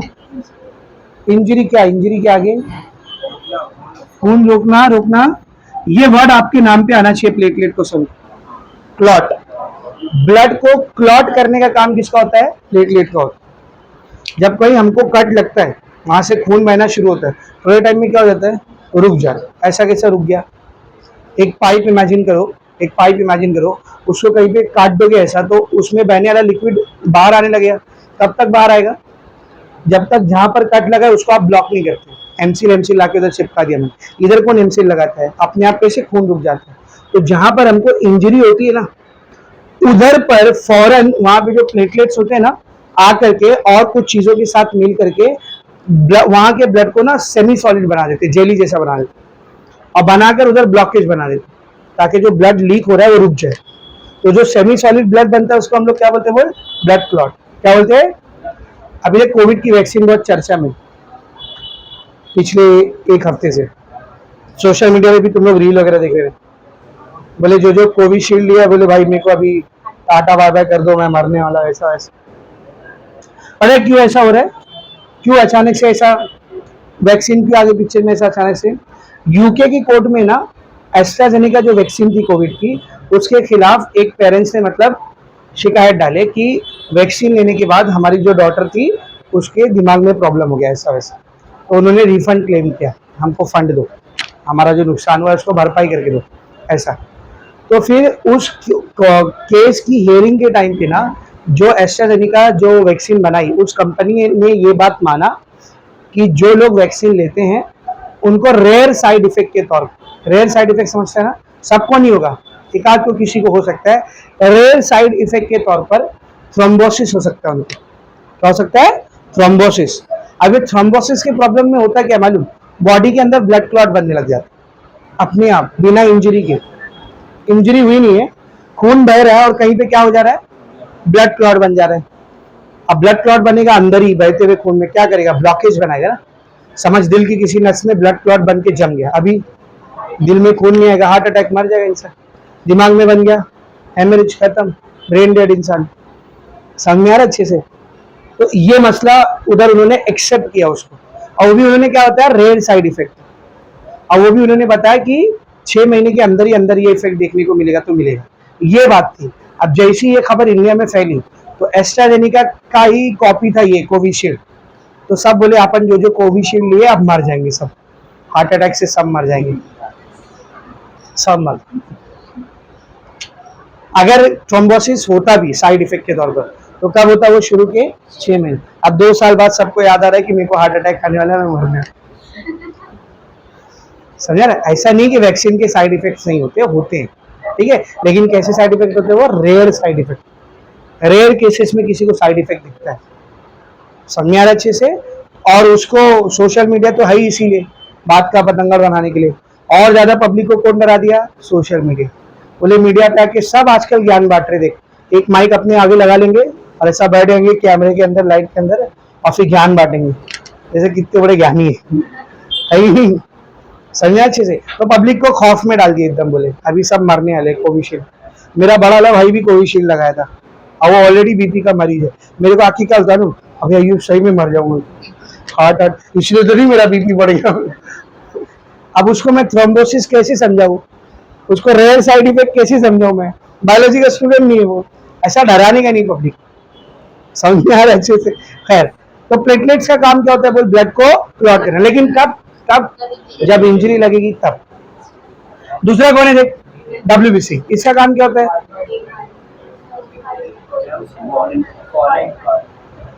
Foreign particle bacteria antibody, very good. ये मिलिट्री है अपनी बॉडी की, बाहर से जो भी micro organism, pathogen, bacteria, virus, बीमारी कॉज करने वाले अपनी बॉडी में जा रहे हैं, उनको पकड़ के पता लगा के किल करने का काम, मारने का काम, वो किसका होता है? बोल, WBC का। एंटीबॉडी सुना आपने? एंटीबॉडी, एंटीबॉडी सुना है ना आपने? एंटीबॉडी बनाने में भी कौन हेल्प करता है? WBC हेल्प करते हैं। समझ में आ रहा है अच्छे से क्या बोलो। इसकी भी 5 टाइप होती है, मोनोसाइट, लिम्फोसाइट, ठीक है ना, और इसके अलावा इओजिनोफिल, बेजोफिल, एसिडोफिल्स, ऐसा इस न्यूट्रोफिल, इसकी भी टाइप होती है। वो सब टाइप इस चैप्टर में डिटेल में पढ़ेंगे। अभी सिर्फ इतना याद रखो, किसमें हेल्प करता है ये, इम्यून सिस्टम में। किसमें हेल्प करता है, इम्यून सिस्टम, समझते हैं ना, मिलिट्री, अपनी बॉडी की मिलिट्री जो फॉरेन पार्टिकल से लड़ती है। अब आते हैं अपने मेन आज की हीरो पे, कौन है, आरबीसी, रेड ब्लड सेल। हमारे ब्लड में सबसे ज्यादा क्वांटिटी में यही होता है, इसी वजह से तो हमारा ब्लड कैसा दिखता है, लाल कलर, क्योंकि ये लाल कलर का होता है। व्हाइट ब्लड सेल व्हाइट होते हैं, उनका कोई कलर नहीं होता। प्लेटलेट्स भी ये काफी छोटे छोटे होते हैं, स्ट्रॉ कलर के। बचा कौन, रेड ब्लड सेल। इनकी क्वांटिटी बहुत ज्यादा होती है, तो भाई किसी में किसी चीज के अंदर जो चीज सबसे ज्यादा रहेगी उसका जो कलर रहेगा वही कलर अपीयर करेगा ना, इसलिए आपका ब्लड आपको कैसा दिखता है, रेड कलर का दिखता है। अब कलर किसी ना किसी पिगमेंट की वजह से होता है, याद है मैंने बताया आपको, हमको जो भी कलर दिखता है वो किसी ना किसी एक पिगमेंट की वजह से दिखता है। तो हमारे आरबीसी के अंदर भी एक पिगमेंट होता है, नाम है उसका हीमोग्लोबिन। क्या नाम है बोल, हीमोग्लोबिन। शॉर्ट में इसको ऐसा दिखाते हैं, एचबी, ऐसा दिखाते हैं। आपको पता है अगर ये आपका एक रेड ब्लड सेल है तो सेल में बहुत सारी चीजें होती है, मालूम है ना। सेल के बीच में न्यूक्लियस होता है, endoplasmic reticulum, Golgi body, mitochondria, याद है कि नहीं, राइबोसोम। सेल के अंदर कितने सारे ऑर्गेनल होते हैं। तो बनाने वाले ने क्या किया है मालूम, आरबीसी का सेल बनता है ना, उसके अंदर जितने भी ऑर्गेनल है सब निकाल के बाहर फेंक दिए, सब कुछ, नथिंग, एकदम एम्प्टी, खाली, जीरो, पूरा स्पेस खाली, ना अंदर न्यूक्लियस है, राइबोसोम, एंडोप्लाज्मिक रेटिकुलम, कुछ नहीं। अब पूरे स्पेस को खाली एक ही चीज से भर दिया गया, किससे, हीमोग्लोबिन। किससे बोल, हीमोग्लोबिन। पूरे स्पेस को खाली। तो आपके आरबीसी में सिर्फ और सिर्फ क्या भरा हुआ है बोल, हीमोग्लोबिन भरा हुआ है। क्या भरा हुआ है, हीमोग्लोबिन। तो आपके ब्लड में ये हीमोग्लोबिन नाम का एक पिगमेंट होता है जो कि असल में प्रोटीन से बना हुआ है। इसमें हीम और ग्लोबिन दो वर्ड आ रहे ना, तो जो हीम है ये केमिकल है, हीम आयरन का बना होता है। किसका बना होता है ये, आयरन। इसलिए आपने सुना होगा जिनको आयरन की कमी रहती है बोलते तेरा खून कम हो जाएगा, आयरन की कमी है, बढ़ाओ आयरन बढ़ाओ, तो खून नहीं कम होगा। जिनको आयरन की कमी रहेगी उनको हीमोग्लोबिन कम होगा, आरबीसी में प्रॉब्लम आएगी। इसलिए बोलते हैं आयरन की टैबलेट्स या फिर खाने में आयरन कंज्यूम करने की। समझ में आ रहा अच्छे से, ठीक है ना। तो ये जो हीमोग्लोबिन होता है दो चीज से बनता है, हीम और ग्लोबिन। ग्लोबिन क्या बेटा, प्रोटीन है। हीम एक केमिकल है जो किससे बना होता है, आयरन से बना होता है, Fe से बना हुआ होता है। अब सर ये इतना इंपॉर्टेंट क्यों है कि पूरे सेल के सारे ऑर्गेनल निकाल दिए, खाली हीमोग्लोबिन ही रखा हुआ है। बेटा अभी हम लोग क्या पढ़ रहे थे, ट्रांसपोर्ट ऑफ ऑक्सीजन। हीमोग्लोबिन नहीं है, ऑक्सीजन ट्रांसपोर्ट नहीं हो पाएगा। आप बॉडी में दे दो जितना ऑक्सीजन देना है तो आपके सेल तक पहुंच ही नहीं। ब्लड है, सब कुछ है, ऐसा समझो रेलवे लाइन बिछी हुई है, इधर स्टेशन है उधर स्टेशन है, पैसेंजर भी खड़े हैं, किसी ने ट्रेन गायब कर ली। अब ये सब होने का कुछ फायदा है क्या, क्या पैसेंजर एक प्लेटफॉर्म से एक स्टेशन से दूसरे स्टेशन तक पहुंच पाएंगे, नहीं। हाँ सर पहुंच जाएंगे, रेलवे लाइन पे भाग के जाए, टाइम पे पहुंच पाएंगे क्या, नहीं। तो ये रेल का काम कौन करता है, अपना हीमोग्लोबिन। पहला स्टेशन है तुम्हारा अल्विलाई, जहां से ऑक्सीजन रिसीव हुआ। दूसरा स्टेशन है तुम्हारे बॉडी का कहीं का, यहाँ का ब्रेन का सामाजिक सेल, समझ रहे। पटरी कौन है, ब्लड वेसल, खून। उसमें ट्रेन का काम कौन कर रहा है, हीमोग्लोबिन। अगर आपने हीमोग्लोबिन निकाल दिया तो ब्लड से ये ऑक्सीजन यहाँ तक पहुंचेगा, लेकिन बहुत देर, बहुत स्लो, समझा रहा है। जब तक ये सेल की क्या हो चुकी होगी, मृत्यु। Cell would have been converted into cell debris. समझ में आ रहा है चीज क्या बोल। इसीलिए हीमोग्लोबिन बहुत इंपॉर्टेंट है। ये ना सिर्फ ऑक्सीजन के ट्रांसपोर्ट में हेल्प करता है, बल्कि यही वो मॉलिक्यूल है जो कार्बन डाइऑक्साइड के ट्रांसपोर्ट में भी हेल्प करता है। तो जिस इंसान के ब्लड में हीमोग्लोबिन की कमी रहेगी ना, उसके बॉडी में बराबर ऑक्सीजन और कार्बन डाइऑक्साइड ट्रांसपोर्ट नहीं हो पाएगी, समझ रहे। इसीलिए डॉक्टर बोलते हैं अपनी बॉडी में हीमोग्लोबिन को बराबर रखो। आपने सुना होगा 7 पॉइंट खून है, 8 पॉइंट खून है, 9 पॉइंट खून है, ऐसा सुना है। वो पॉइंट खून नहीं होता, वो हीमोग्लोबिन की क्वांटिटी होती है। एक अडल्ट इंसान अगर फीमेल है तो उसकी बॉडी में कम से कम 12 मिलीग्राम हीमोग्लोबिन होना चाहिए पर माइक्रोलीटर ब्लड में।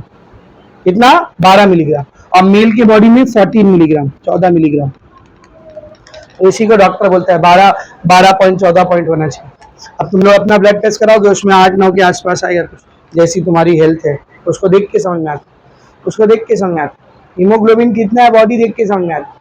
बॉडी पूरी पीली पड़ेगी, पतला दुबला बदन, थोड़ा सा ज्यादा काम करा लिए, चक्कर आ रहे हैं, डबल दिख रहा मेरे को, धूप में नहीं चल पा रहे, ऐसा समझा रहे।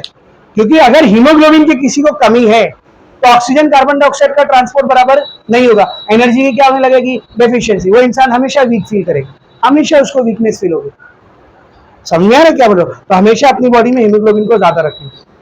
Is it very much clear? अगर कम है डॉक्टर से कंसल्ट करो, नॉर्मल टैबलेट्स होती है फॉलिक एसिड की, विटामिन B12, फॉलिक एसिड और आयरन, इसकी टैबलेट खा लो, 1 महीने के अंदर हीमोग्लोबिन नॉर्मल हो जाता है, 1 महीने के अंदर। इतना आसान होता है इसको बढ़ाना, लेकिन फिर उसके बाद थोड़ा डाइट का ध्यान रखिएगा, खाने पीने का ध्यान रखिएगा। समझा अच्छे से? खैर, तो हीमोग्लोबिन जरूरी क्यों है समझा बेटा?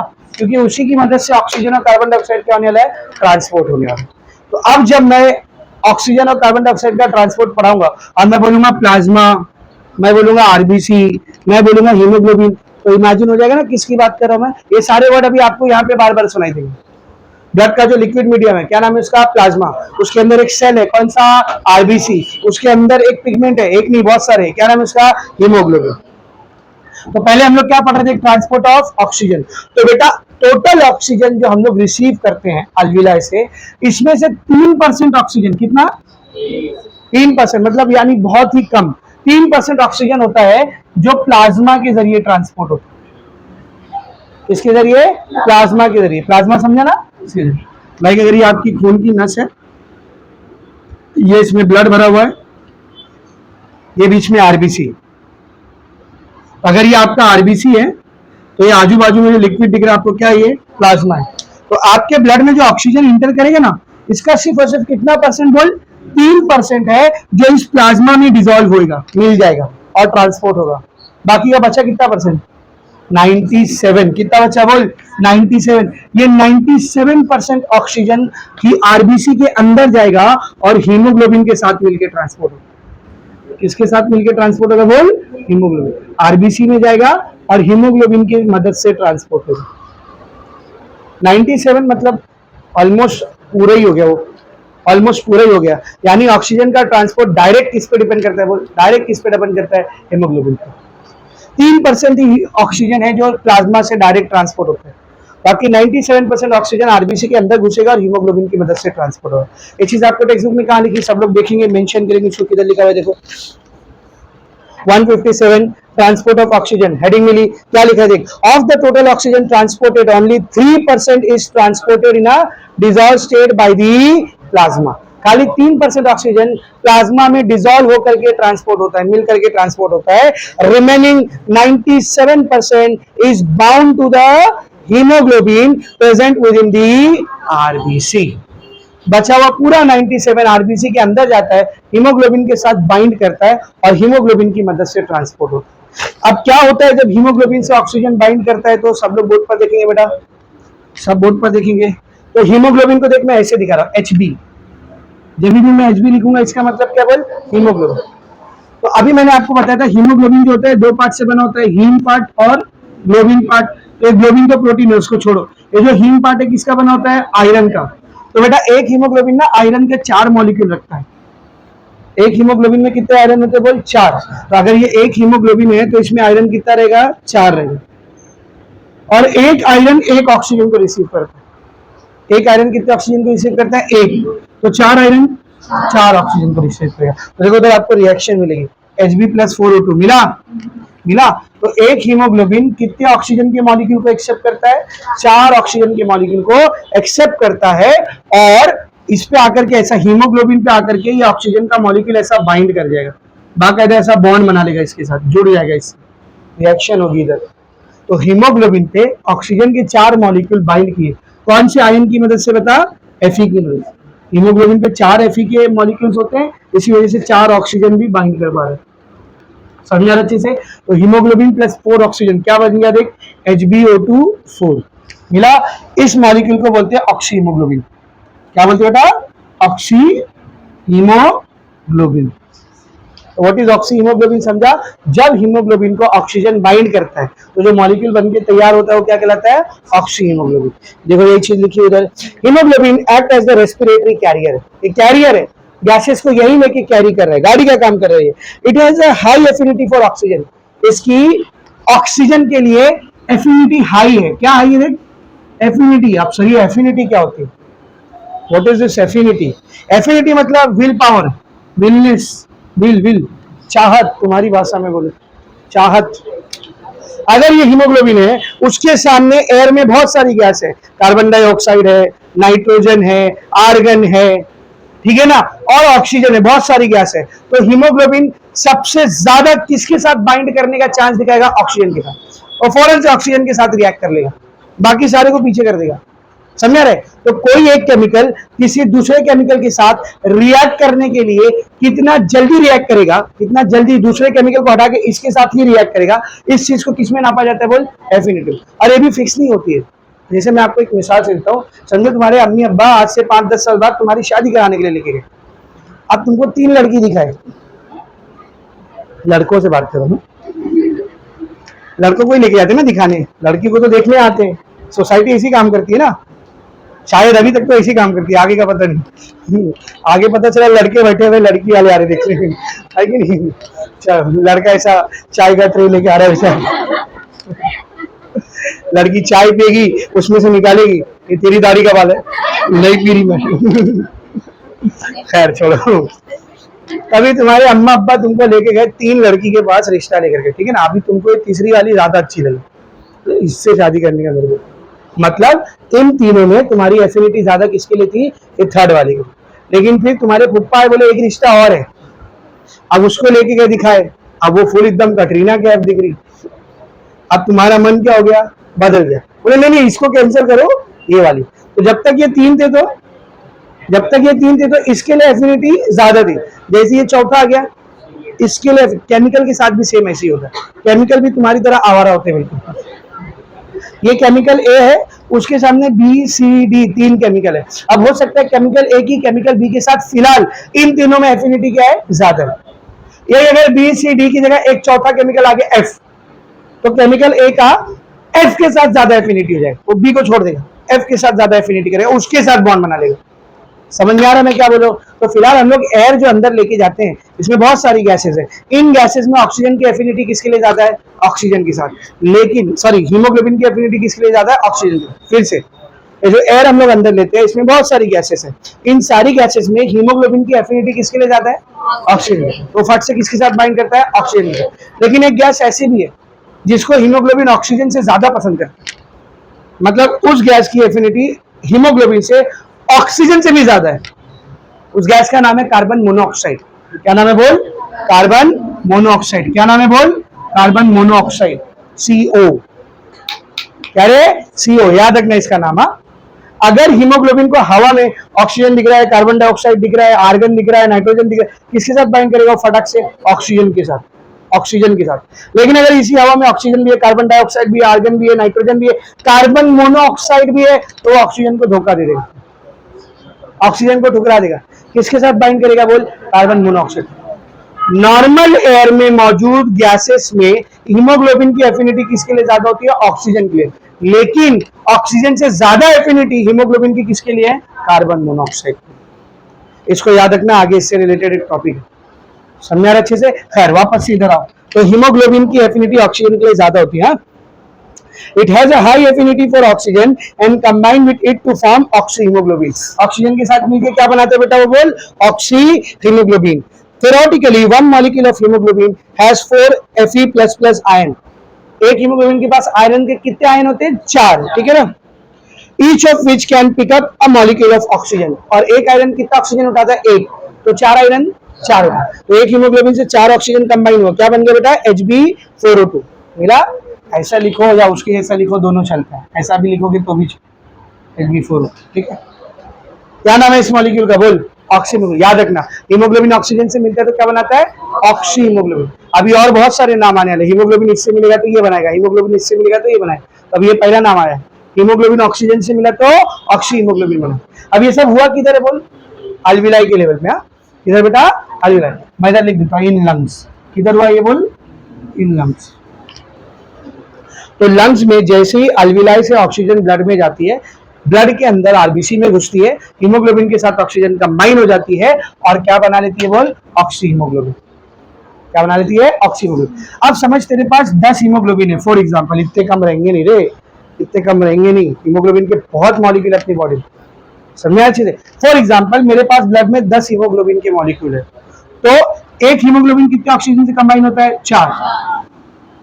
तो क्या 10 का 10 हीमोग्लोबिन पूरा ऑक्सीजन के साथ कंबाइन हो जाएगा? तो ऐसा बहुत बहुत रेयर है। क्या बोला मैंने? ऐसा बहुत रेयर है, बहुत कम चांसेस है कि 100% जितना भी ब्लड में हीमोग्लोबिन था सब ऑक्सीजन से कंबाइन हो जाए। ये चीज बहुत रेयर है। तो फिर सर कितना परसेंट होता है? 50%, 60%? नहीं, लंग्स में 95 से 97% हीमोग्लोबिन ऑक्सीजन को पकड़ लेते, तो ये भी कम नहीं है, ये भी कम नहीं है, ज्यादा ही है। समझ रहे? तो जब लंग्स में एयर जाती है और वो अल्विलाई से ऑक्सीजन ब्लड में घुसता है तो टोटल हीमोग्लोबिन का कितना परसेंट ऑक्सीजन को पकड़ लेता है? हीमोग्लोबिन बना लेता है 95 से 97। 100% पकड़ता है क्या? नहीं, वो बहुत ही रेयर है। क्या है वो? रेयर है। अच्छा, इस चीज को क्या बोलते हैं? इस चीज को बोलते हैं ऑक्सीजन सैचुरेशन। क्या बोलते बोल? Oxygen saturation. Sir oxygen saturation मतलब कितने परसेंट हीमोग्लोबिन ने ऑक्सीजन को एक्सेप्ट किया है, उसके साथ बाइंड कर लिया है। जैसे आपके लंग्स में ऑक्सीजन गया, ब्लड में घुसा, हीमोग्लोबिन के पास गया, सारे हीमोग्लोबिन में से सिर्फ 93% हीमोग्लोबिन ने ऑक्सीजन को पकड़ा, तो मैं क्या बोलूंगा? आपकी बॉडी का ऑक्सीजन सैचुरेशन 93%। समझ? तो 100% सैचुरेशन बोलो, 100% सैचुरेशन बहुत रेयर है, बहुत रेयर है, बहुत कम ही देखने को मिलता है कि 100% सैचुरेशन हो, पूरा का पूरा हीमोग्लोबिन ऑक्सीजन से कंबाइन हो। ज्यादातर कितना परसेंट सैचुरेशन होता है? 95 से 97%। और यही सैचुरेशन जब गिरने लगता है तो पेशेंट खतरे में आने लगता है।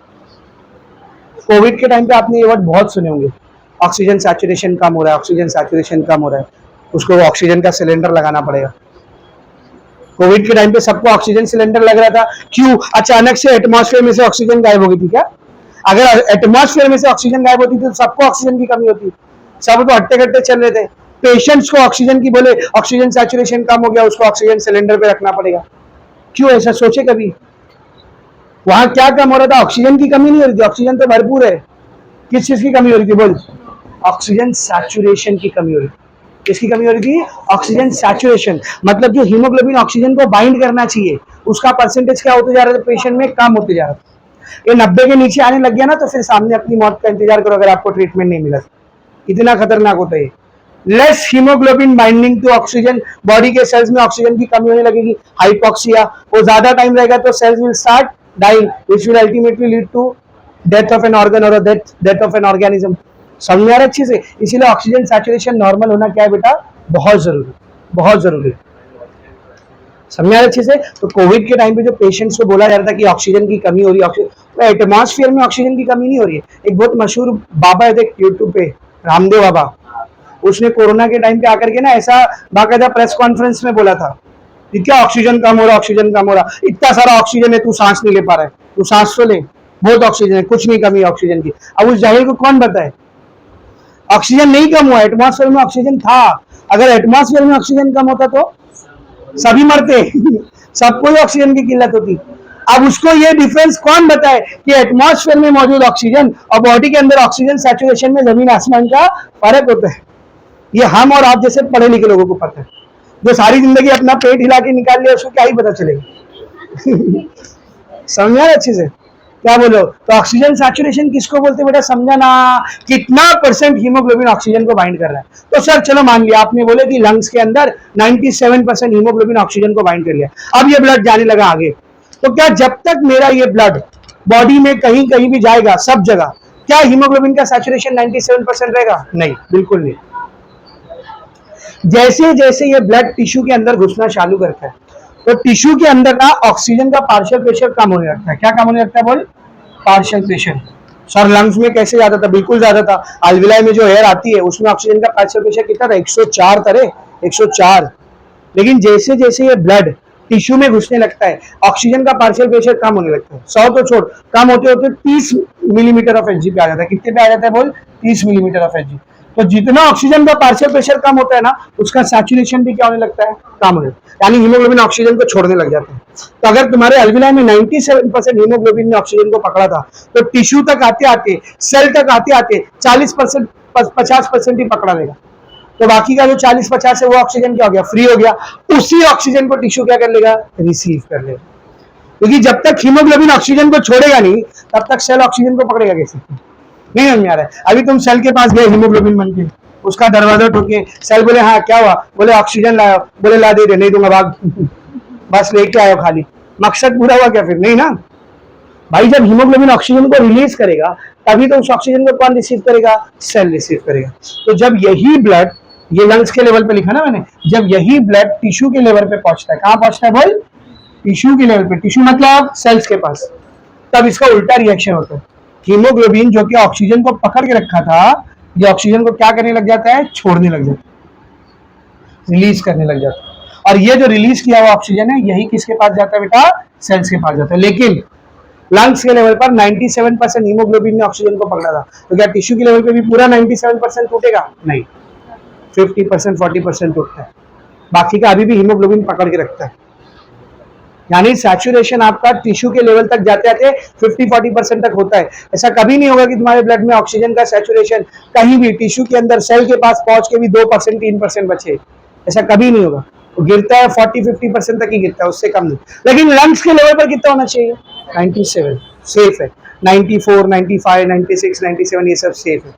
90 के नीचे नहीं आना चाहिए, 80 की कैटेगरी में नहीं आना चाहिए, 8 के डिकेड्स में नहीं आना चाहिए, वरना फिर प्रॉब्लम होना शुरू हो जाता है। और कोविड के टाइम पर पेशेंट्स का ऑक्सीजन सैचुरेशन, जो लोग सीवियरली इन्फेक्टेड थे कोरोना वायरस से, उनका ऑक्सीजन सैचुरेशन 70-60 तक गिर रहा था, मन 60 तक आ जा रहा था, इसीलिए उनको ऑक्सीजन सिलेंडर्स की जरूरत पड़ रही थी। समझा ना, उन लोगों को जो सांस फूल रहा था, सांस लेने नहीं हो रहा था उनको, वो इसीलिए हो रहा था, उनको ऑक्सीजन सिलेंडर पे इसीलिए रखना पड़ा, वेंटिलेटर पे इसीलिए रखना पड़ा, क्योंकि उनका ऑक्सीजन सैचुरेशन गिर रहा था और ड्रास्टिकली गिर रहा था, बहुत गिर रहा था। और अपने आप पनपट्टी पे खड़े के चीचा लोग क्या बोल रहे थे, अरे तनिक बस सांस फूला था तो बस वो बाटला चढ़ा देते, बोले कोरोना हो गया है। था वो सीरियस इन्फेक्शन था, आप सेफ थे,